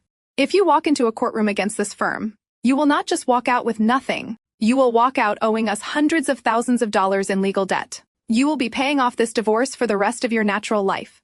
I sat in silence, listening to them barrage me with legal terminology. My internal forensic mind was rapidly analyzing every single threat. They were actively utilizing predatory intimidation tactics, banking entirely on my supposed ignorance. They assumed terms like summary judgment and discovery phase would terrify an uneducated data entry clerk into immediate submission. They were gaslighting me, maliciously manipulating the financial reality of the legal system to force a rapid, uncontested signature. It was a blatant violation of ethical conduct, and Jonathan Cole was risking his entire senior partnership by participating in such a transparently coercive mediation. Take the $10,000, Cassidy Bradley said, leaning back and casually inspecting his fingernails. It is $10,000 more than you actually deserve. Take the check, sign the waiver, and disappear from my city. If you choose to be stubborn and fight me, I will personally make sure you never recover financially. I will ruin you so completely that you will regret the day you ever met me. I looked down at the document, letting a single carefully produced tear fall onto the polished mahogany table. I reached into my cheap canvas bag and pulled out a standard ballpoint pen. I let my hand shake visibly as I hovered the pen over the signature line. Cole, Vanessa, and Bradley all leaned forward slightly, their eyes gleaming with predatory anticipation. The trap was set perfectly. They thought they were seconds away from a total devastating victory. They had absolutely no idea I was about to ask for the one specific document that would send every single one of them to federal prison. I let the standard ballpoint pen slip from my trembling fingers. It clattered loudly against the polished mahogany table, rolling to a stop right next to their insulting $10,000 settlement offer. I squeezed my eyes shut, buried my face in my hands, and let my shoulders heave with loud, ragged sobs. The sound of my manufactured despair echoed violently in the cavernous, soundproofed conference room. It was an absolutely flawless performance. I channeled every single ounce of the stress, exhaustion, and betrayal from the past week into this singular theatrical display of total heartbreak. "Oh, for God's sake, Cassidy," Bradley groaned, his voice dripping with intense irritation and profound disgust. "Pull yourself together. You are acting like a child." Vanessa let out a dramatic, exasperated sigh, crossing her arms over her chest and rolling her eyes at the ceiling. Jonathan Cole simply tapped his expensive custom watch, clearly annoyed that my emotional breakdown was cutting into his highly valuable billable hours. I gasped, pulling my hands away from my face and looking at Bradley with wide, tear-filled eyes. I just cannot believe 5 years meant absolutely nothing to you. I supported you. I stayed out of your way. I gave you everything, and you just replace me and throw me out into the rain like garbage. Mrs. Reed. Jonathan Cole interrupted his deep voice, carrying a tone of absolute boredom. Emotional displays will not increase the financial settlement offer currently on the table. My client has drawn a firm line. You need to sign the waiver. I reached into my pocket and pulled out a crumpled, cheap paper tissue. I dabbed at my eyes, letting my breath hitch perfectly. I do not want more money, I whispered, my voice cracking with fragile vulnerability. I know I am completely beaten. You have all the power, Bradley. You have the aggressive lawyers. You have the penthouse. You have the wealth. I just have a meaningless desk job that I lost because you decided to ruin my life. I have absolutely nothing left to fight you with. I know I cannot afford to take you to court. Bradley leaned back in his leather chair, a slow, incredibly self-satisfied smile spreading across his handsome face. He loved hearing me admit defeat. He fed on the absolute submission in my voice. Then pick up the pen and sign the document, Cassidy Bradley said smoothly. Take the $10,000 and walk away. I sniffled, looking down at my lap. I will sign it, I said softly. I will take your settlement, and I will disappear from your life completely today. But I just need one thing from you first, just for my own peace of mind. Jonathan Cole immediately narrowed his eyes, his predatory legal instincts flaring up. We are not negotiating any additional terms, Mrs. Reed. I slowly reached into my faded, cheap canvas tote bag. My fingers brushed past the heavy signal-blocking pouch that contained my encrypted federal ghost phone. I ignored it and found the single crisp document I had printed earlier that morning.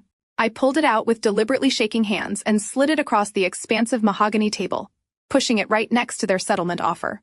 It was a standard boilerplate affidavit of financial disclosure. I had intentionally printed it on cheap, low-grade copy paper, making it look exactly like a generic form a desperate, uneducated woman would download for free from a public library computer. What is this trash? Vanessa demanded, leaning forward to inspect the paper with pure, unfiltered disdain. It is just a standard disclosure form, I said, wiping another fake tear from my cheek and looking at Bradley with an expression of pathetic desperation. I printed it out this morning. I just need emotional closure, Bradley. I need to know that my entire marriage was not a complete financial lie. I just need you to sign this swearing under oath that you have not hidden any other money from me, that you truly only have your corporate salary, the penthouse, the cars, and the joint savings you already emptied. I let my voice drop to a pleading, naive whisper. Just swear to me on paper that there are no secret accounts, no hidden millions tucked away somewhere. If you just sign this proving you are telling the truth about your assets, I will sign your settlement right now. I will take the $10,000, and you will never have to see my face ever again. Jonathan Cole immediately reached out and snatched the paper from the table. He scanned the text with his sharp eyes, his jaw tightening. My client is under absolutely no obligation to sign an arbitrary document provided by an unrepresented opposing party. We will not be signing this, Bradley. But Bradley was not looking at his senior counsel. He was looking directly at me. He saw a broken, pathetic, hysterical woman who simply needed a tiny, completely meaningless concession to surrender her entire life. He saw an incredibly easy way out that avoided months of highly annoying, drawn-out legal paperwork. Let me see it, Jonathan Bradley commanded, extending his hand toward the older lawyer. Bradley, as your retained counsel, I strongly advise against signing any legal document that my firm did not personally draft. Cole warned, his voice low and serious. Bradley arrogantly snatched the paper out of Cole's hand anyway. It is just a generic internet disclosure form, Jonathan Bradley scoffed, glancing carelessly over the cheap paper. She is just being overly emotional and needs a piece of paper to make her feel better about walking away with absolute pocket change. She genuinely thinks I am hoarding some massive secret fortune like a movie villain. He laughed, a cruel, echoing sound that filled the room. Look at her, Jonathan. She is completely broken.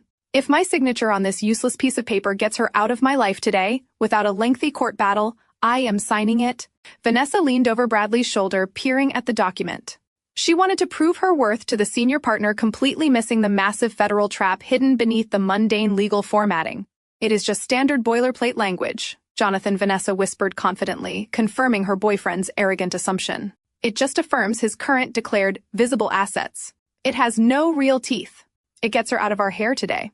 I kept my head down, staring intently at my lap, biting the inside of my cheek so hard, I tasted metallic copper just to prevent a victorious, predatory smile from breaking through my facade. They were so utterly blinded by their own superiority and classism. They thought I was a naive, heartbroken wife, begging for a scrap of emotional closure. They had absolutely no comprehension of the forensic nightmare they were actively walking into. The affidavit of financial disclosure was not just a piece of paper. It was a legally binding document sworn under penalty of perjury. By signing it, Bradley was legally swearing to the federal government that he possessed no other financial assets. He was deliberately omitting the $4 million actively sitting in his Cayman Island shell companies, the exact accounts my team at Apex Forensics had already mapped and verified. The second he put his signature on that line, it ceased to be a messy civil divorce dispute. It became a highly documented, undeniable federal crime. Bradley picked up the heavy gold pen from the table. I held my breath, playing the role of the shattered victim, while the forensic accountant inside me watched the executioner raise the axe over his own head. Jonathan Cole made one final desperate attempt to assert his authority as senior counsel. He reached his hand across the expansive mahogany table, his heavy gold cufflinks catching the harsh overhead light, trying to physically pull the cheap piece of paper away from his arrogant client. I am explicitly advising you against this. Bradley Cole warned, his deep voice dropping to a dangerous, rigid register. You do not sign unverified financial disclosures in a divorce mediation. We have a highly structured legal strategy. Do not deviate from it just to satisfy her emotional demands. Bradley did not even look at his lawyer. He simply pulled the document entirely out of Cole's reach, flattening it onto the table with a sharp, dismissive slap of his hand. Bradley possessed the exact kind of blind, impenetrable arrogance that destroyed empires. He paid Jonathan Cole a massive retainer, which meant he viewed the brilliant litigator not as a trusted advisor but as a highly paid servant. In Bradley's mind, he was the smartest man in every single room he entered. He was an elite investment banker who manipulated global markets. He genuinely believed it was absolutely impossible for a woman who wore scuffed flats and carried a canvas tote bag to outsmart him. Vanessa leaned closer to Bradley, resting her manicured hand lightly on his tailored shoulder. She looked at Jonathan Cole with a thinly veiled expression of defiant superiority. With all due respect, Vanessa purred, her voice dripping with the reckless overconfidence of a junior attorney desperate to prove her worth. We are talking about a generic internet printout. It is a completely standard form affirming that Bradley has fully disclosed his domestic checking accounts, his retirement fund, and the penthouse equity. It is legally redundant. If signing this piece of trash gets her to sign the $10,000 settlement right now, we avoid months of discovery and countless billable hours. Let him sign it. It is a strategic win. Cole sat back heavily in his leather chair. He folded his arms across his chest and stared at Vanessa with a look of absolute chilling professional disgust. He knew she was a fool, but he also knew he could not physically force a pen out of his client's hand. If you proceed with this against my direct legal counsel, Cole stated coldly, staring directly at Bradley, I want it explicitly noted for the record that my firm takes zero responsibility for whatever liability this unauthorized document creates. Noted and ignored, Jonathan Bradley sneered, picking up the heavy gold pen that rested beside the settlement offer. He looked down at the affidavit of financial disclosure, his eyes scanning the cheap, slightly wrinkled paper. He let out a loud theatrical sigh, shaking his head as if he were indulging a highly irrational toddler. You really are pathetic, Cassidy Bradley mocked, reading the top lines of the document. An affidavit of financial disclosure under penalty of perjury. You actually printed a sworn oath. Do you genuinely believe I am hiding some massive treasure chest from you?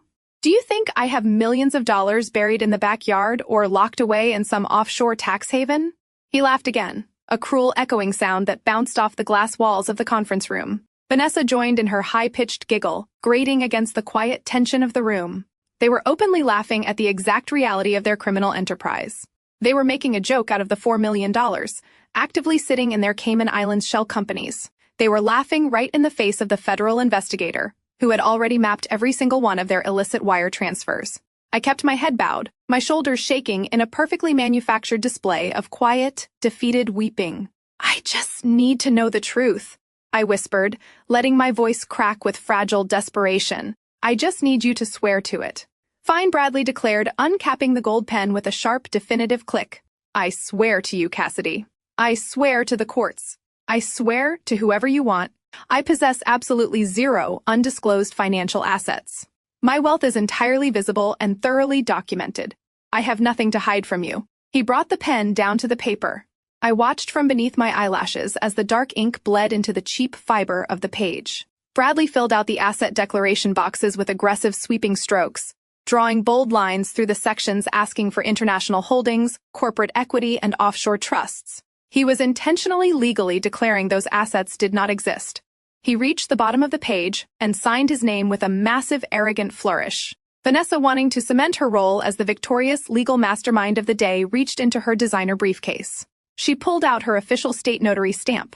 "Since this requires a sworn oath, let me make it official for you, Cassidy," Vanessa said sweetly, pressing the heavy stamp down next to Bradley's signature and signing her own name as the acting officer of the court. "We want to make sure you have your precious emotional closure." The heavy thud of the notary stamp hitting the table was the loudest sound in the entire world.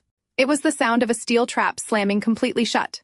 Bradley pushed the signed notarized affidavit across the mahogany table. It stood perfectly to a stop right in front of me. "There you go," he said, tossing the gold pen carelessly next to it. "You have my sworn oath. I am entirely broke beyond what you already know. Now wipe your tears. Pick up that pen and sign my settlement." I stared at the document. Bradley's signature was bold and clear. Vanessa Notary's seal was perfectly legible. I slowly reached out and placed my hand flat over the paper. The transformation was absolute and instantaneous. I stopped crying. My shoulders stopped shaking. The fragile, broken posture I had maintained for the last hour vanished completely. I sat up perfectly straight, rolling my shoulders back and lifting my chin.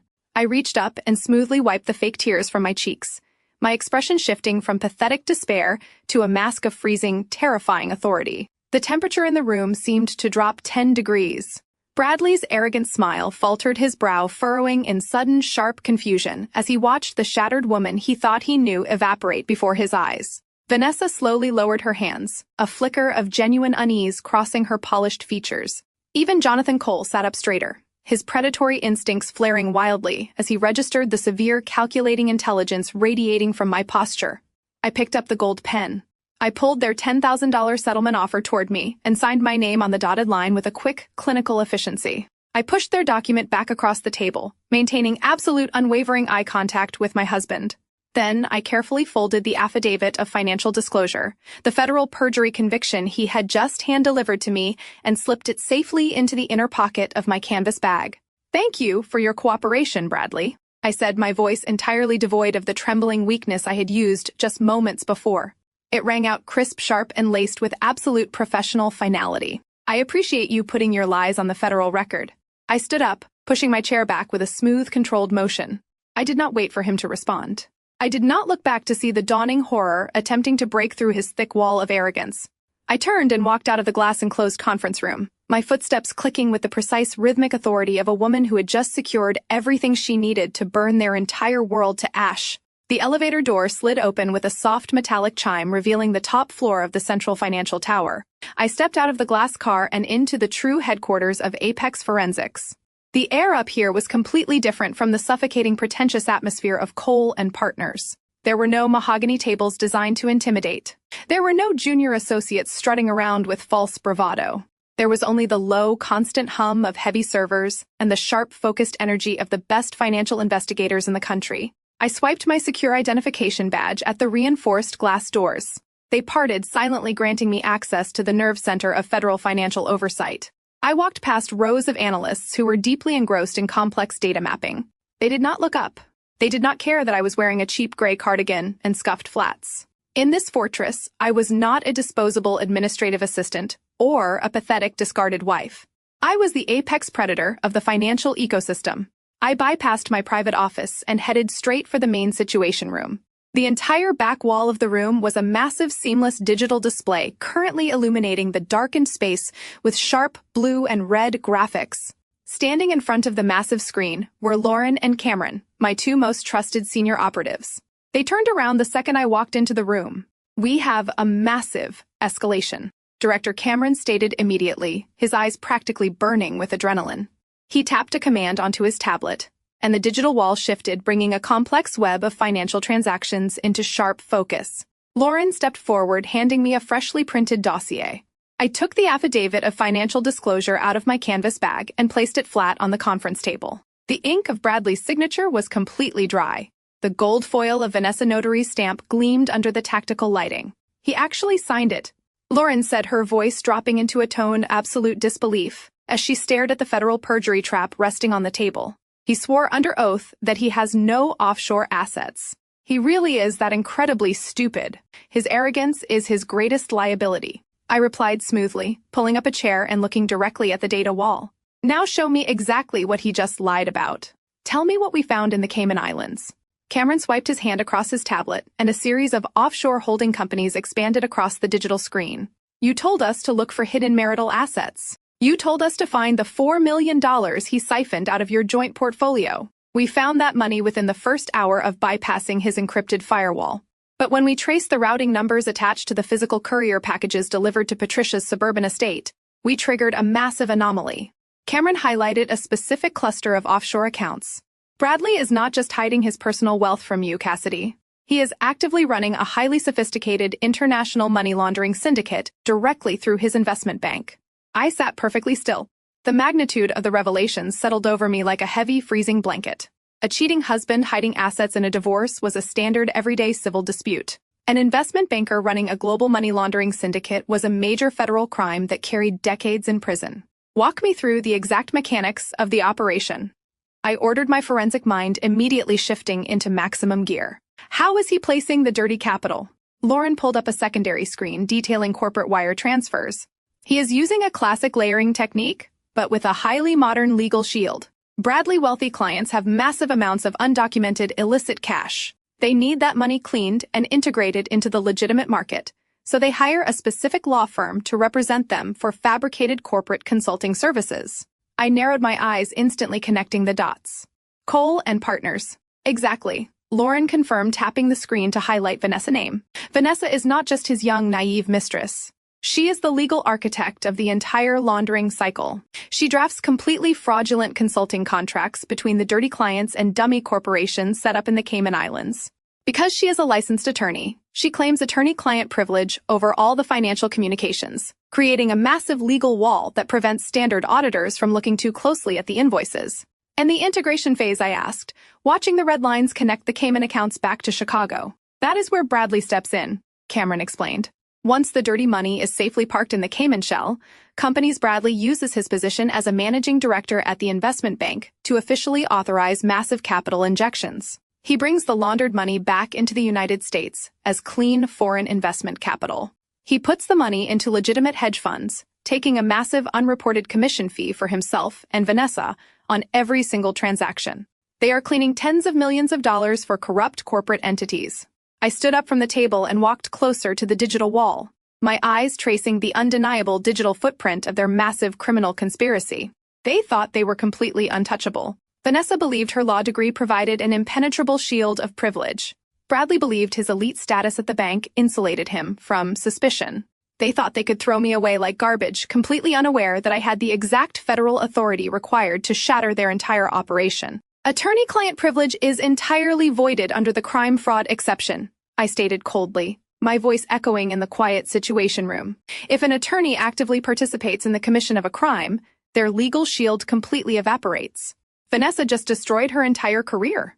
I turned around, looking back at the cheap standard piece of paper resting on the conference table, and Bradley just handed us the final nail for his coffin. By signing that affidavit today, he legally swore to the federal government that he has no connection to those Cayman accounts. When we present the offshore ledgers, proving he controls those exact shell companies, he cannot claim it was a simple accounting error. He committed blatant documented perjury to hide a money laundering syndicate. It elevates the entire case to a federal RICO violation. We have the complete digital trail, Director Cameron said, his expression completely serious. But digital evidence of this magnitude requires physical verification to secure immediate federal arrest warrants without a lengthy grand jury process. We need the encryption keys. We need the physical ledgers he keeps locked away. I crossed my arms over my chest, a slow, predatory smile finally breaking across my face. I thought about the luxurious suburban estate.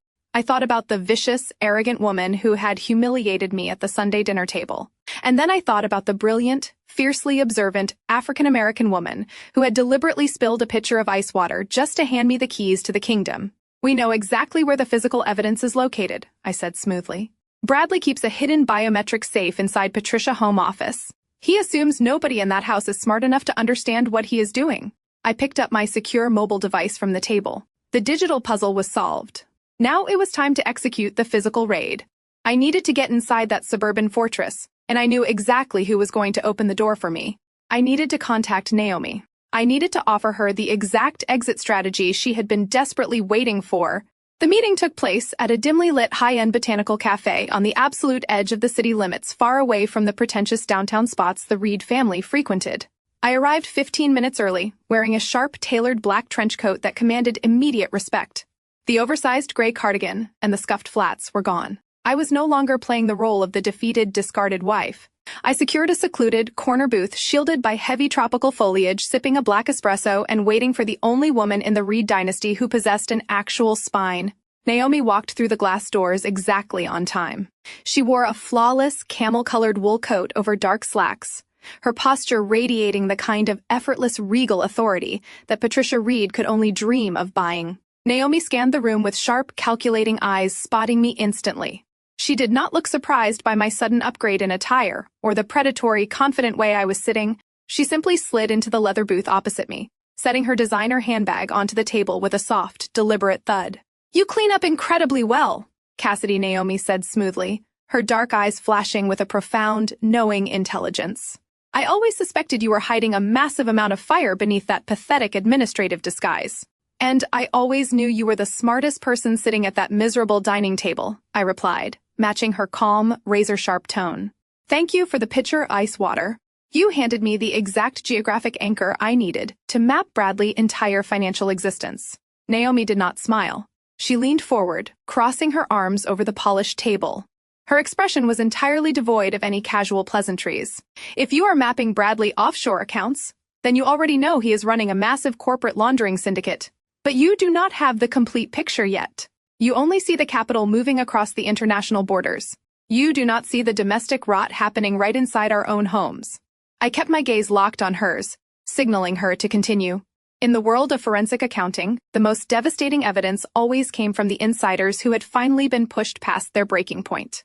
"Trent is not just a pathetic alcoholic losing his allowance to local bookies," Naomi stated, her voice dropping to a low, furious register. "He is deeply embedded in Bradley financial crimes. Bradley needed a domestic proxy to clean the cash before routing it to the Cayman Islands. Trent has been using his connections at high-stakes underground casinos to wash the physical currency for Bradley elite clients. He takes the dirty cash, runs it through the gambling syndicates, and transfers the clean casino payouts directly into the shell companies Vanessa established." My mind rapidly processed the tactical intelligence. It was a classic, highly effective layering technique. Using underground gambling rings provided the perfect smokescreen for massive cash deposits. But Trent was reckless, and reckless men always made catastrophic financial errors. Trent is a severe gambling addict, I pointed out analytically. He cannot handle large sums of cash without skimming off the top. Bradley is a sociopath, but he is meticulous. He would never trust a volatile addict with millions of dollars unless he had ultimate leverage over him. Naomi let out a harsh, bitter laugh. "You are absolutely right. Trent skimmed nearly $500,000 from the syndicate last month to cover his own personal losses. Bradley found out. He threatened to hand Trent over to the federal authorities or worse, hand him over to the corporate clients whose money he just stole. Bradley demanded immediate repayment with aggressive interest to balance the offshore ledgers." Naomi tightened her grip on her own arms, a flash of genuine, unfiltered hatred crossing her beautiful features. "Trent is completely out of liquid cash. His trust fund is empty. So he is going after the only valuable asset we have left. My home." I sat up straighter, my forensic instincts flaring wildly. The sprawling modern estate Naomi and Trent lived in was famously inherited from Naomi, late father, a highly successful architect. It was entirely paid off and worth millions. "The deed is solely in my name." Naomi continued, her voice trembling slightly, with a rage she was fighting to control. "My father made absolutely sure it was protected before he died. But Trent is desperate. I accessed his private laptop yesterday while he was passed out drunk. He has been working with a fraudulent notary, highly likely a contact provided by Vanessa, to forge my signature on a massive home equity loan. He is actively preparing to leverage my family home to the maximum limit. He plans to take the cash wire it directly into Bradley offshore fund to cover his stolen debt and leave me completely bankrupted and homeless. When the bank eventually forecloses, The sheer absolute depravity of the Reed brothers was staggering. They were not just stealing from faceless corporate entities. They were actively orchestrating the complete financial destruction of the women they had married to protect their own fragile egos and illicit wealth. When does the loan application process? I asked, my tone shifting into absolute freezing authority. He submitted the forged paperwork to a predatory lending firm. Yesterday morning, Naomi answered, pulling a folded stack of printed emails from her handbag and sliding them across the table. They are expediting the approval. The funds are scheduled to disperse into a joint account in less than 48 hours. Once the cash hits that account, he will wire it to the Cayman Islands and my entire life savings will vanish into thin air. I will not let them take what my father built, Cassidy. I refuse to be collateral damage in their arrogant criminal games. I picked up the printed emails, scanning the forged routing numbers and the fraudulent notary seals. It was a sloppy, desperate execution. Trent was acting out of pure panic, leaving massive digital footprints that my team at Apex Forensics could easily freeze. I looked back at Naomi, completely dropping any remaining pretense of being a helpless victim. They are not going to take a single dime from you, Naomi, I stated, sliding the evidence into my trench coat pocket. I am not just an administrative assistant.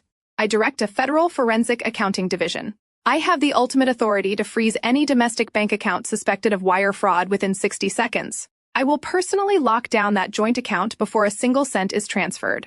Trent will be left holding a forged federal loan document with absolutely no way to pay Bradley back. Naomi's eyes widened slightly, a sudden brilliant spark of profound relief and fierce satisfaction illuminating her face. She had taken a massive gamble by trusting me, and she had just hit the absolute jackpot. But I need something from you in return. I continued, leaning closer to the table. I can block the domestic wire transfer, but I need to bring Bradley's entire international empire down simultaneously. I need the physical ledgers. I need the encryption keys stored in Patricia's home office. You said Bradley installed a biometric safe. Naomi nodded, a sharp, predatory smile finally breaking across her face. The alliance was permanently cemented.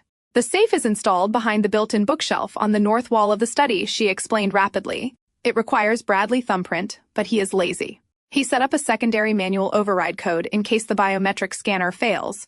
I watched him punch it in last week through the reflection of the hallway mirror. She reached into her pocket, pulled out a small piece of paper, and slid it across the table. I picked it up, staring at the 6-digit code that would completely obliterate Bradley Reed. I am packing my bags and leaving that miserable house tomorrow morning under the guise of visiting a sick relative, Naomi declared, standing up from the booth. Patricia is hosting a massive charity luncheon at the country club tomorrow afternoon. The house will be completely empty. The security system will be disarmed for the cleaning staff. You will have a 2-hour window to walk right through the front door and take everything he loves. I stood up, extending my hand across the table. Naomi gripped it firmly, the shared determination flowing between us. Two women they had severely underestimated were about to execute the most devastating financial takedown in the history of the city. I will freeze your assets tonight, I promised. Pack your bags, Naomi. By the time they realize what has happened, there will be nothing left for them to salvage. I returned to the secure perimeter of Apex Forensics long before the sun even considered rising over the Chicago skyline. The piece of paper Naomi had slid across the table felt like a loaded weapon burning a hole in my trench coat pocket. I bypassed my personal office and walked straight to Lauren at the central command desk. I handed her the fraudulent loan application Naomi had intercepted from Trent. I did not just want to block the transaction. I wanted to build an impenetrable titanium wall around Naomi to ensure she survived the incoming blast radius. Execute an emergency federal freeze on all properties and accounts tied to Naomi. Just ordered, my voice echoing with absolute authority across the quiet analytics floor. Flag the incoming home equity loan as active wire fraud. When that predatory lending firm attempts to disperse the funds this morning, the transfer will instantly trigger a federal lock. Trent will be left staring at a zero balance, completely incapable of paying back the money he stole from Bradley laundering syndicate. He will be utterly defenseless. Lauren's fingers flew rapidly across her mechanical keyboard, initiating the strict federal protocols that only a court-appointed special master could authorize. Within 60 seconds, Naomi's entire financial existence was completely sealed off from her parasitic husband. But I was not finished. I pulled up a blank legal template on my secure terminal. I utilized my extensive background as a Juris Doctor to draft a ruthless ironclad divorce petition for Naomi. I systematically stripped Trent of any potential claim to spousal support or property equity, citing his heavily documented gambling addiction and the active federal fraud investigation I was currently building against him. I printed the finalized petition, stamped it with a priority legal seal, and dispatched a secure courier to deliver it directly into Naomi waiting hands. Trent was officially neutralized. Now it was time to amputate the head of the snake. At precisely 1 o'clock in the afternoon, I pulled my unremarkable sedan into the sprawling, meticulously manicured subdivision where Patricia Reed resided. The timing was absolutely critical. Naomi had confirmed that Patricia was currently holding court at a highly publicized country club charity luncheon. Trent was supposedly meeting with his underground bookies in a desperate, futile attempt to buy more time for his looming debts. Bradley was securely locked inside his glass office downtown, arrogant, oblivious, and entirely convinced he had already won our divorce settlement. I parked 2 blocks away to deliberately avoid the perimeter security cameras monitoring the main gates. I walked briskly down the pristine sidewalk, blending in perfectly with the midday suburban quiet. As Naomi had promised, the heavy wrought iron gates of the estate were wide open to accommodate the weekly commercial cleaning crew. The massive front door was unlocked. I slipped inside the opulent foyer, moving with the silent, practiced efficiency of a ghost. The house smelled strongly of chemical lemon cleaner and expensive floral arrangements. I bypassed the grand dining room where Bradley had dumped wine on me just days ago. I did not let a single emotion cloud my tactical focus. I walked purposefully down the long carpeted corridor toward Patricia's private home office. The cleaning crew was vacuuming the second floor, their heavy equipment providing the perfect acoustic cover for my infiltration. I stepped into the dim mahogany-paneled study. The air was thick with the scent of old paper and polished wood. I walked directly to the north wall, tracing my fingers along the custom-built bookshelves. I found the specific volume Naomi had described. It was a heavy leather-bound encyclopedia of corporate law. I pulled the book forward.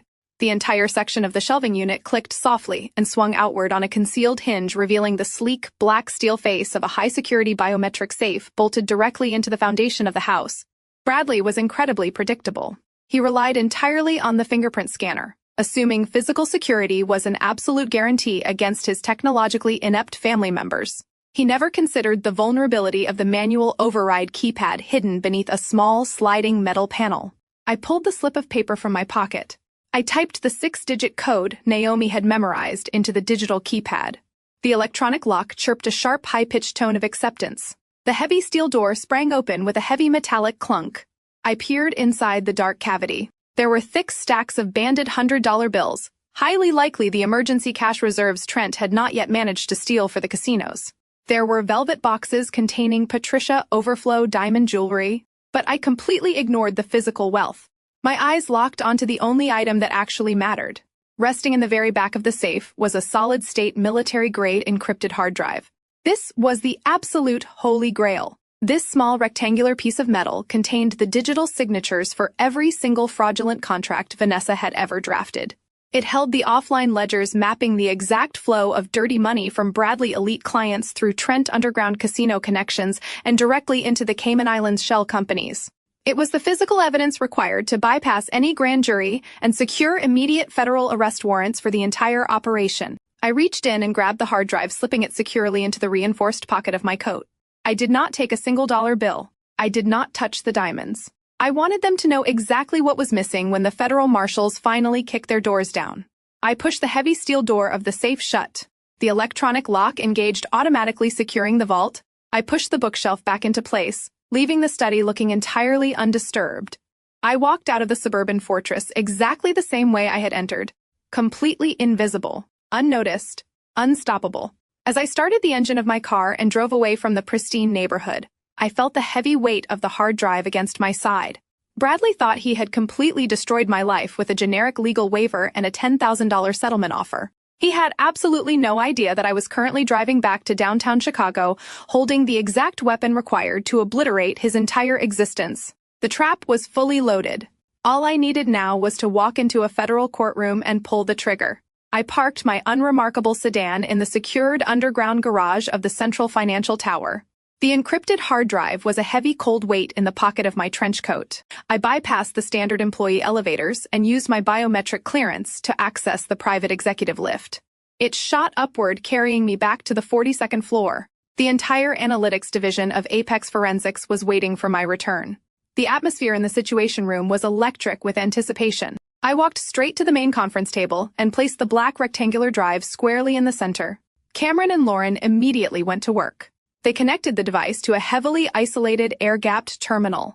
The military-grade encryption Bradley had purchased to protect his syndicate was robust, but it was absolutely no match for our federal decryption algorithms.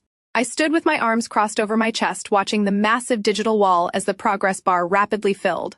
The firewall collapsed with a sharp electronic chime. The screen exploded with data. It was worse than Naomi had described. It was worse than I had initially mapped. The offline ledgers displayed a staggering level of financial depravity. There were thousands of fraudulent consulting contracts bearing Vanessa Digital's signature, deliberately hiding behind the shield of attorney-client privilege. There were direct wire transfers matching the exact amounts Trent had funneled through the underground casinos. And tying it all together was Bradley using his executive clearance at the investment bank to integrate the laundered cash into legitimate corporate hedge funds. We had just acquired the undisputed, unalterable proof of a massive racketeering conspiracy. My team did not sleep. For the next 14 hours, the entire floor operated in a state of hyper-focused silence. We cross-referenced every single offshore wire transfer with the forged legal documents Vanessa had drafted. We matched the casino payouts to the Cayman Island deposits. We linked Bradley's signed affidavit of financial disclosure, his sworn federal perjury, directly to the hidden accounts he swore did not exist. Every single piece of the puzzle locked into place, creating an inescapable steel cage of evidence. By dawn, the physical compilation of the evidence was complete. Lauren walked into my private office, holding a thick, securely bound stack of documents. She placed it carefully on the center of my glass desk. It was not just a collection of financial records. It was a fully realized, comprehensive federal indictment. I sat down in my leather ergonomic chair and looked at the cover page. The bold black text read, Forensic Accounting Report Number 402. This was the exact type of report that terrified Wall Street executives and brought down corrupt corporate empires. This was the document that Jonathan Cole and his arrogant law firm charged their clients millions of dollars to desperately fight against. And I was about to deliver it to them for free. I picked up my favorite heavy steel pen. I did not use a generic ballpoint pen like the one I had dropped on the mahogany table during that pathetic manufactured crying session. I turned to the final page of the comprehensive audit. I signed my name with sharp, aggressive, perfectly steady strokes. I signed it not as Cassidy Reed, the supposedly uneducated data entry clerk. I signed it as Cassidy Lawson, Juris Doctor, and Chief Director of Apex Forensics. I reached into the locked drawer of my desk and pulled out the heavy brass instrument that symbolized my ultimate authority. It was the official federal stamp of the court-appointed special master. I pressed the heavy brass down onto the scarlet ink pad. I aligned it perfectly next to my signature on the final page of Report 402. I pressed down with my entire weight. The stamp left a stark, brilliant red seal on the pristine white paper. That vibrant red ink legally transformed the stack of papers from a simple financial review into an undeniable federally mandated weapon. Initiate the dual routing protocol. I instructed Lauren, handing the sealed document back to her. We are executing a simultaneous strike. Lauren nodded, her expression sharp and entirely professional. She scanned the barcode on the cover page, digitizing the finalized sealed report into the secure federal network. Route the first copy directly to the family court docket. I commanded, my voice cold and absolute. Attach it as an emergency discovery exhibit for my upcoming divorce hearing. Ensure it lands directly on the private desk of Judge Monroe. I want it filed as an immediate countermotion to their ridiculous $10,000 settlement offer and his fraudulent perjury affidavit. Lauren tapped the screen. Filed and confirmed. It is officially on Judge Monroe active docket. Now drop the guillotine, I said, leaning back in my chair. Transmit the master digital file to the Enforcement Division of the Securities and Exchange Commission. Copy the Financial Crimes Unit of the Federal Bureau of Investigation. Flag it as an active verified racketeering and money laundering syndicate involving a managing director of a major investment bank and a licensed corporate attorney. I watched the digital progress bar flash across Lauren's tablet. The transmission was encrypted, instantaneous, and entirely irreversible. The data shot through the secure fiber optic cables, landing simultaneously on the desks of the most aggressive federal prosecutors in the country. Transmission complete, Director Lauren announced, lowering the tablet to her side. The SEC and the Bureau have the master file. The trap is officially closed. I turned my chair to look out the floor-to-ceiling windows. The morning sun was just beginning to rise over the Chicago skyline, casting a harsh, unforgiving light across the financial district. Bradley was waking up in his luxury penthouse right now. Vanessa was probably wearing my silk robe, sipping expensive coffee, and dreaming about the brilliant legal career she thought she was building. Trent was panicking over his frozen home equity loan, entirely unaware that his domestic fraud was the absolute least of his incoming problems. Patricia was preparing to host another arrogant Sunday dinner. They were all walking, breathing corpses. Their entire world had just been legally incinerated, and the shockwaves simply had not reached them yet. They had spent years treating me like an ignorant, disposable peasant. They had gleefully dumped wine on my clothes, mocked my background, and attempted to leave me completely destitute on the street. They had demanded my absolute submission. I stood up from my desk and smoothed the front of my tailored black trousers. I was going to give them exactly what they asked for. I was going to walk into that federal family court hearing tomorrow morning. I was going to look them all dead in the eyes. And I was going to watch the absolute, devastating terror wash over their faces when the entire justice system crashed down on their heads. Federal family court was a theater of misery for most. But for the Reed family, it was simply another arena to display their perceived supremacy. I stood just outside the heavy oak doors of Courtroom 4B, listening to the muffled sounds of their absolute overconfidence filtering through the wood. Through the narrow rectangular glass panel, I could see them perfectly aligned in the gallery rows. Bradley sat with his long legs crossed, checking his luxury watch, and whispering something into Vanessa's ear that made her let out a sharp, grating laugh. Patricia sat rigidly beside them, draped in cashmere and heavy diamonds, looking around the austere courtroom as if the very air was completely beneath her standard. Trent was slouched on the end of the wooden bench, nervously tapping his foot, completely oblivious to the fact that his domestic fraud had already triggered a massive federal lock on his accounts. They were a portrait of arrogant, undisturbed privilege. They had gathered not just to support Bradley, but to actively participate in the spectator sport of my complete financial and emotional execution. I took a slow, steadying breath. I pushed the heavy oak doors open. I was not wearing a faded gray cardigan. I was not clutching a cheap canvas tote bag. I stepped into the courtroom, wearing a flawlessly tailored charcoal gray power suit that commanded absolute immediate respect. My hair was pulled back into a severe, sleek twist. My posture was perfectly straight, projecting the undeniable freezing authority of a woman who routinely directed federal investigations. The sharp, rhythmic clicking of my stilettos echoed like gunfire against the polished marble floor. Every single head in the gallery turned. The casual, arrogant laughter instantly died in Vanessa's throat. Patricia's mouth fell slightly open, her eyes darting aggressively over the sharp, expensive cut of my designer suit. Bradley dropped his hand from Vanessa, shoulder his smug expression fracturing into a look of profound, deeply unsettled confusion. They expected a broken, weeping victim begging for a $10,000 settlement. They were entirely unprepared for the apex predator walking down the center aisle. I bypassed the gallery completely and walked straight through the wooden swinging gate that separated the spectators from the legal counsel. Jonathan Cole was already standing at the petitioner table organizing his thick, intimidating stacks of legal briefs. He looked up, his predatory eyes narrowing sharply as he registered my drastic physical transformation. I did not give him the satisfaction of a greeting or even a nod. I walked directly to the respondent table, placed my sleek, reinforced leather briefcase down with a solid thud, and took my seat. A heavy, suffocating tension immediately filled the courtroom. The bailiff called the room to order as Judge Monroe emerged from his private chambers. He was a highly respected veteran of the federal bench, a man known for his razor-sharp intellect and absolute intolerance for courtroom theatrics. He took his seat, adjusted his reading glasses, and looked down at the thick docket file resting on his elevated desk. "We are here for the Asset Division and finalized settlement hearing in the matter of Reed v. Reed," Judge Monroe stated, his commanding voice echoing across the quiet room. He looked over at my table, his brow furrowing slightly when he saw I was sitting entirely alone, surrounded by empty chairs. "Mrs. Reed, the court notes that you have not filed a formal notice of representation. Who is your legal counsel today?" I stood up, buttoning my suit jacket with a smooth, practiced motion. I kept my voice perfectly level, projecting clear across the vast wood-paneled room. "I am appearing pro se, Your Honor. I will be representing myself in all matters pertaining to this divorce and the subsequent asset division." The exact moment the words left my mouth, Jonathan Cole let out a loud, highly theatrical scoff. He stood up abruptly, adjusting his silk tie, practically vibrating with condescending outrage. He wanted to crush me immediately before I could even present a single argument to the bench. "Your Honor," Cole boomed, utilizing his heavily practiced aggressive courtroom voice to completely dominate the space. With all due respect to the respondent, this is a highly complex high-asset divorce involving intricate corporate financial structures. Mrs. Reed is a remote administrative data entry clerk with absolutely zero formal legal training.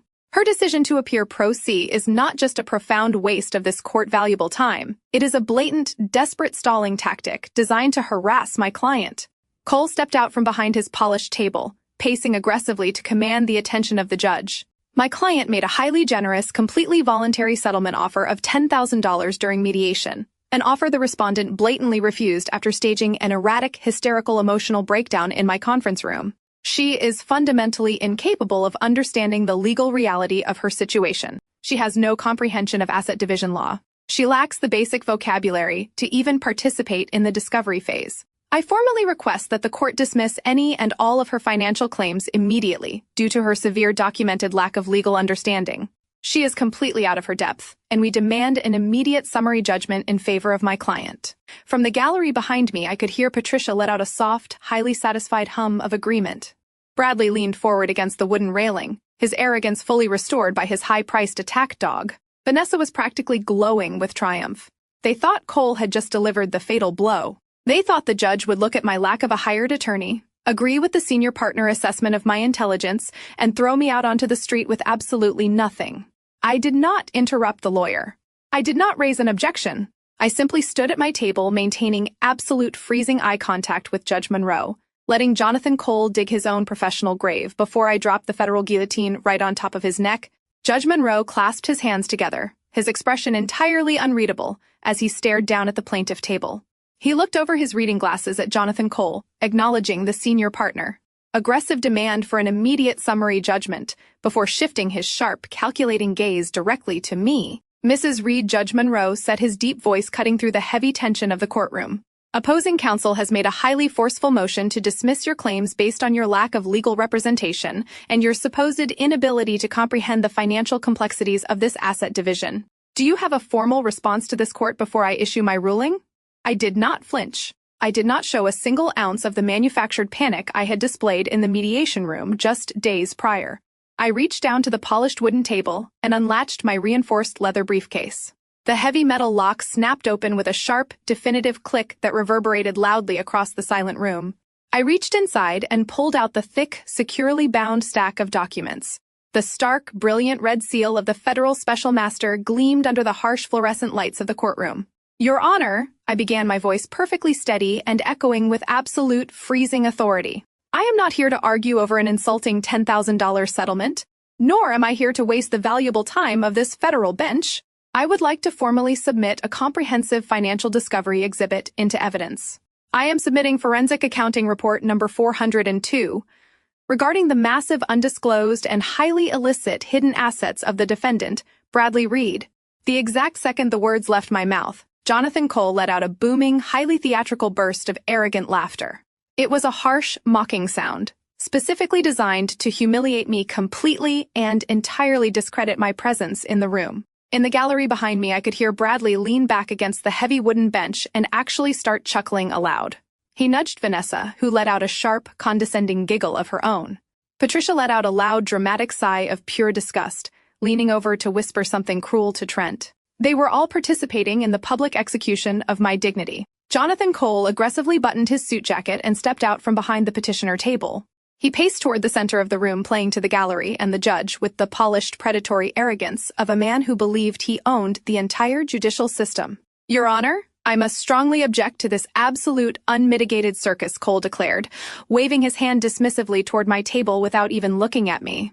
My client is a highly respected managing director at a top-tier investment bank. His financial disclosures are a matter of pristine, heavily verified public record. He even signed an affidavit of financial disclosure just to satisfy the emotional hysteria of the respondent.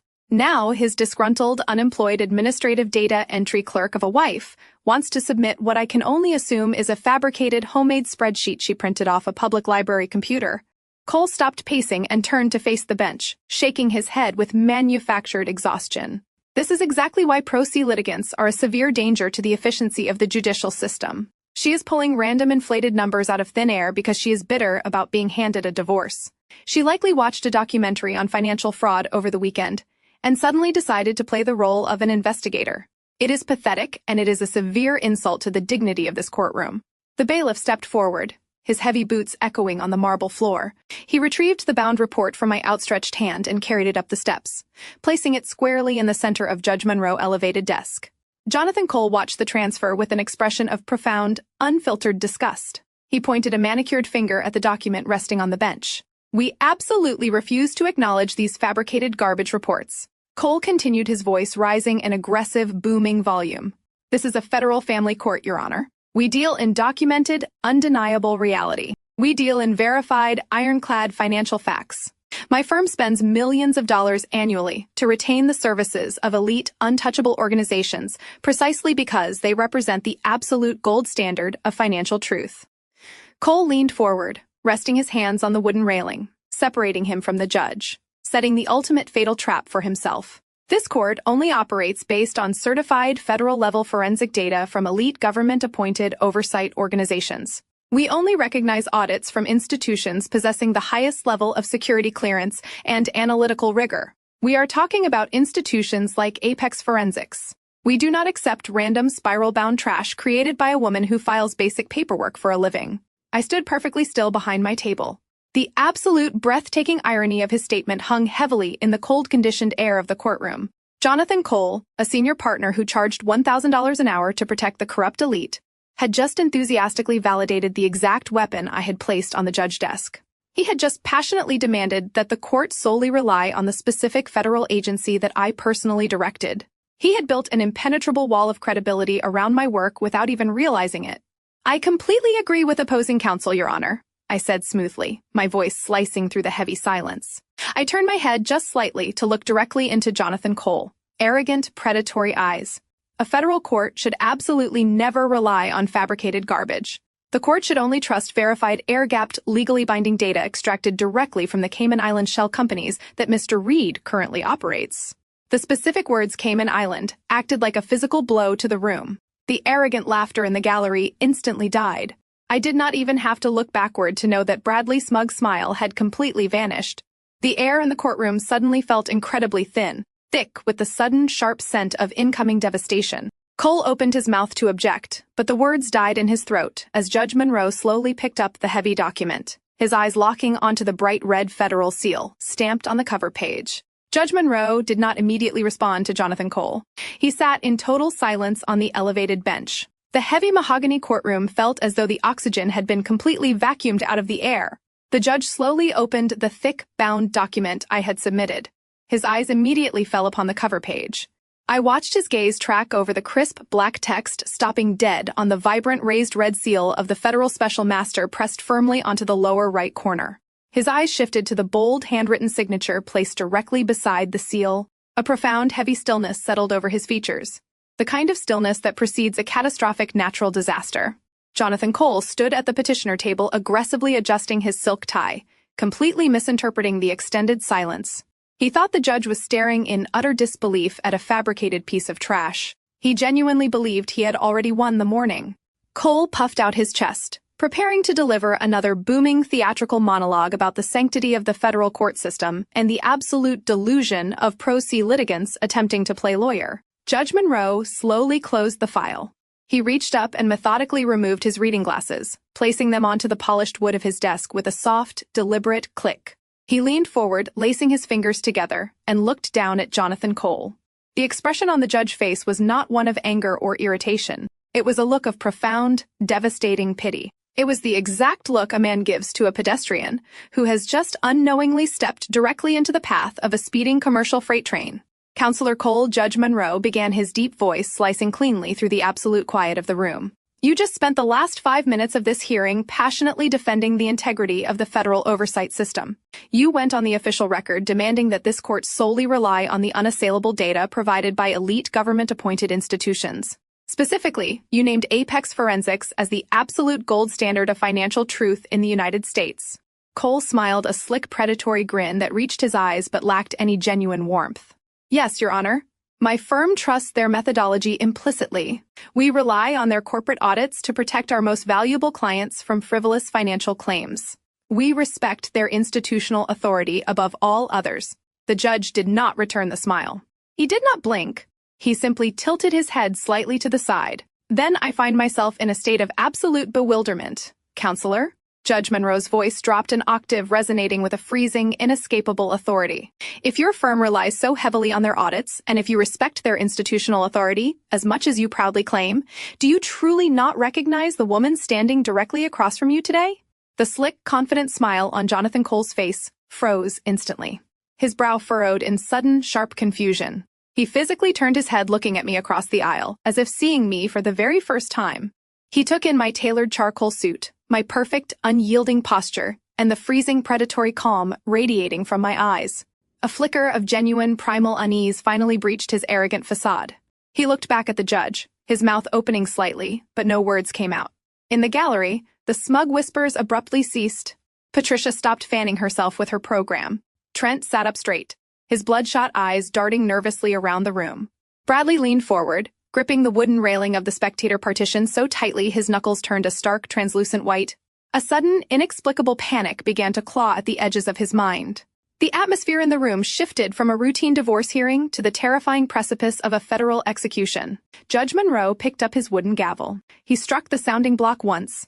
The sharp, explosive crack echoed like a gunshot, demanding absolute submission from every single breathing soul in the room. "Let the official court record reflect," Judge Monroe declared, projecting his voice to every corner of the vast courtroom, "that the respondent appearing before this bench is not an administrative data entry clerk. She is Cassidy Lawson. She is the chief executive officer and the lead forensic accountant of Apex Forensics." The words hit the room like a physical shock wave. The air grew incredibly heavy, but the judge was not finished destroying them. He picked up the bound report and held it up for the entire court to see the glowing red seal. Furthermore, Judge Monroe continued his tone, carrying the absolute crushing weight of the federal government, recognizes that she is currently sitting before this bench acting in her official capacity as a special master appointed directly by the Securities and Exchange Commission. The document she just submitted is a verified federally mandated forensic audit regarding a massive act of money laundering and racketeering syndicate orchestrated by the petitioner. The courtroom went dead silent. It was a suffocating, terrifying vacuum of sound. A kind of absolute silence where you can actually hear a heartbeat flatline. I turned slowly, pivoting on my stiletto heel to face the gallery. I looked directly at the man who had thrown my clothes into trash bags, mocked my $40,000 salary, and demanded my total submission. Bradley Reed looked exactly like a corpse. The blood had completely and entirely drained from his face, leaving his skin a sickly, translucent gray. His jaw hung slack, his perfectly styled hair suddenly seeming out of place above such a broken expression. His eyes were wide with a primal, suffocating terror as the sheer magnitude of his fatal error crushed the breath entirely out of his lungs. The brilliant investment banker, the arrogant master of the universe, suddenly realized he had invited the chief director of a federal financial task force into his home, married her, and handed her a signed, notarized perjury confession on a silver platter. He had not just lost his divorce. He had just lost his freedom, his wealth, his reputation, and his entire future. Beside him, the facade of the rising legal star violently shattered. Vanessa's face contorted in absolute, unfiltered horror. She suddenly understood exactly why I had asked for that specific disclosure form during the mediation. She understood the catastrophic legal implications of her own golden notary stamp. She was not just a mistress moving into a luxury penthouse anymore. She was a documented co-conspirator in a federal RICO violation. She began to physically tremble. Her hands shook so violently that she lost her grip entirely. The thick, heavy stack of legal files she had been clutching to her chest slipped from her fingers. The binders crashed down onto the hard marble floor, the sharp, echoing clatter shattering the dead silence of the courtroom. Papers spilled everywhere, a chaotic, messy reflection of their entirely ruined lives. Jonathan Cole stood frozen at his table, his mouth opening and closing without any sound coming out. He looked from the judge to the federal audit resting on the bench, and finally, to me. The senior partner realized in real time that his arrogant junior associate and his wealthy client had just dragged his prestigious law firm directly into the center of a federal criminal indictment. I did not smile. I did not gloat. I stood perfectly still, letting the absolute destruction of their arrogance wash over the room. They had demanded a brutal legal battle. I had just delivered a total, unmitigated slaughter. I did not give Jonathan Cole a single second to recover his breath or formulate a desperate defense. I turned back to face Judge Monroe, my voice ringing out with the lethal clinical precision of a federal prosecutor delivering a final execution order. "Your Honor, I stated, gesturing smoothly toward the red-sealed document resting on the elevated bench. As detailed in Section 1 of that report, Bradley Reed signed a sworn affidavit of financial disclosure yesterday morning during our mediation. He explicitly declared under penalty of perjury that he possessed no offshore assets. Section 2 contains the fully decrypted banking ledgers from his hidden Cayman Islands shell companies. Those ledgers prove with absolute forensic certainty that Bradley Reed is currently laundering over $4 million for corrupt corporate entities. A collective horrified gasp echoed from the gallery behind me, but I did not stop to let them process the devastation. I pointed directly at the pale, trembling junior associate standing next to my husband. Furthermore, I continued, my tone dropping to a freezing register. Section 3 outlines the fraudulent consulting contracts utilized to clean that illicit cash. Every single one of those fraudulent contracts was drafted, authorized, and digitally signed by Vanessa. She intentionally used her legal license and the prestigious reputation of Cole and Partners to shield federal financial crimes behind the veil of attorney-client privilege. She is not just a mistress. She is a fully documented co-conspirator in a federal racketeering syndicate. Jonathan Cole physically recoiled from Vanessa as if she had suddenly caught fire. The senior partner realized his entire career and his law firm were actively standing in the blast radius of a massive federal indictment. He immediately raised his hands, stepping entirely away from the petitioner table. "Your Honor," Cole stammered, his booming voice reduced to a panicked, frantic pitch. "My firm had absolutely no knowledge of these illicit activities. We formally withdraw our representation of Bradley Reed, effective immediately." Judgment Rowe did not even acknowledge the fleeing lawyer. He looked down at the forensic report, his jaw set in a rigid line of absolute judicial fury. He looked up, his sharp eyes locking onto the two criminals standing paralyzed before his bench. "Bradley Reed," Judgment Rowe commanded, his voice shaking the very walls of the mahogany courtroom, "you have committed blatant documented perjury in my courtroom. You have attempted to utilize the federal family court system to facilitate and conceal a massive international money laundering operation." The judge looked past my table and nodded sharply to the two heavily armed federal bailiffs stationed near the heavy oak doors. I had already coordinated with the Enforcement Division of the Securities and Exchange Commission before I walked into the building. The bailiffs had been waiting for the exact moment the evidence was formally entered into the court record. "Take them into custody," Judge Monroe ordered, striking his wooden gavel with a violent, explosive crack. The two bailiffs moved with terrifying tactical speed. They crossed the room in seconds. One officer grabbed Bradley by the shoulder, spinning the arrogant investment banker around and slamming him forcefully against the polished wooden table. Bradley let out a pathetic, breathless choke. He did not fight back. Not fight. He was completely paralyzed by the sheer, unmitigated shock of his entire world collapsing. The heavy metallic click of steel handcuffs locking around his wrists echoed sharply across the silent room. Vanessa completely lost her mind. She fell to her knees on the marble floor, sobbing hysterically. Her hands shaking so violently, she could barely hold them up for the second officer. "Please," she begged, her voice a shrill, desperate shriek. "I am a lawyer. I am a lawyer."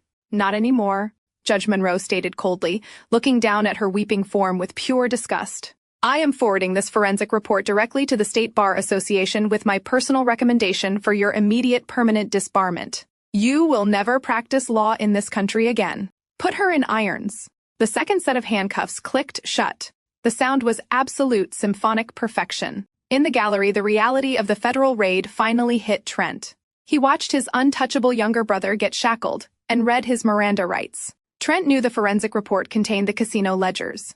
He knew the federal agents would be kicking down his door in a matter of hours to arrest him for his role in the domestic money laundering lair. Pure animalistic panic took over his body. Trent shoved past his mother, knocking her heavy designer purse to the floor, and bolted toward the center aisle, desperate to escape through the back doors of the courtroom. He did not make it 3 steps. Naomi stepped gracefully out of her wooden pew and moved directly into the center aisle, completely blocking his path of retreat. She wore a stunning, perfectly tailored emerald suit. She looked like absolute royalty standing in front of a desperate, pathetic coward. Trent skidded to a halt, his chest heaving, looking at his wife with wild, bloodshot eyes. "Move," Naomi Trent hissed, trying to push past her. "I have to get out of here right now." Naomi did not flinch. She did not move a single inch. She reached into her designer handbag and pulled out a thick stack of legal documents stamped with a glowing priority seal. With a swift, incredibly satisfying motion, she slapped the heavy documents directly against his chest. Trent instinctively grabbed the papers before they fell, looking down in absolute confusion. "You are not going anywhere, Trent," Naomi said, her voice smooth, elegant, and laced with absolute, lethal authority. "Those are your finalized divorce papers. Attached to them is a federal court order executing a total immediate freeze on all of your bank accounts, your credit lines, and the fraudulent home equity loan you tried to take out against my property yesterday morning. You have exactly $0 to your name. You cannot even afford a bus ticket to run away." Trent stared at the legal freeze order, his mouth opening in a silent scream, as his entire escape plan instantly evaporated. He was completely trapped, bankrupt, and waiting for the federal agents to arrive. Patricia Reed finally broke. The matriarch who had spent the entire morning sneering at me, the woman who had demanded my absolute poverty and submission, let out a visceral, horrifying scream of absolute despair. She fell back against the wooden bench, clutching her chest, her diamond bracelets clinking uselessly against the wood. She watched in total helpless agony as both of her golden elite sons were utterly destroyed in the span of 5 minutes. Her legacy was ash. Her wealth was seized. Her social empire was permanently annihilated. I did not stay to watch them drag my ex-husband out in chains. I smoothly closed my reinforced leather briefcase, the sharp click signaling the absolute end of the war. I turned my back on the screaming mother, the weeping mistress, and the arrested banker. I walked calmly down the center aisle of the courtroom. Naomi turned and fell into step perfectly beside me. We did not look back at the chaos, the crying, or the destruction we had orchestrated. We pushed through the heavy oak doors, leaving the toxic, rotting legacy of the Reed family trapped inside their own custom-built cage. We walked out of the federal courthouse and stepped into the blinding, brilliant Chicago sunlight. The air felt incredibly clean. I took a deep breath, feeling the absolute triumphant weight of true freedom. I had not just won a divorce. I had protected my dignity, secured my financial future, and completely eradicated the monsters who tried to bury me. Naomi looped her arm through mine, a fierce, beautiful smile breaking across her face.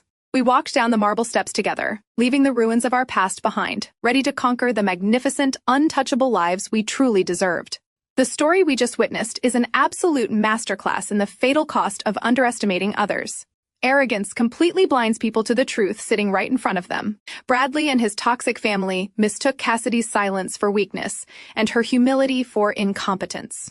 The most profound lesson here is that true power never needs to be loud, boastful, or performative. While the Reed family spent their time shouting their supposed superiority, belittling her background, and manufacturing a false reality to stroke their own fragile egos, Cassidy was quietly gathering facts. She did not waste her precious energy arguing with people who were absolutely committed to misunderstanding her. Instead, she let them talk. She allowed their overwhelming narcissism to make them profoundly careless. Furthermore, this narrative teaches us that our inherent worth is never defined by how abusive people treat us. When you are entirely confident in your own abilities and your own truth, you do not need to seek validation from those who actively try to tear you down. Cassidy and Naomi both recognized that their environment was specifically designed to break them. Rather than shrinking themselves to fit into that abusive dynamic, they built a flawless exit strategy based on undeniable evidence and unshakable self-belief. Financial independence and emotional control are your ultimate shields. Cassidy did not let her justified anger dictate her actions. She let her sharp intellect drive her strategy. They weaponized their arrogant assumptions against them. Ultimately, the greatest revenge against those who try to destroy you is not returning their petty cruelty. It is completely outsmarting them, permanently removing their power over your life and walking away entirely free. Let me know in the comments below if you have ever had to quietly outsmart someone who severely underestimated your true potential.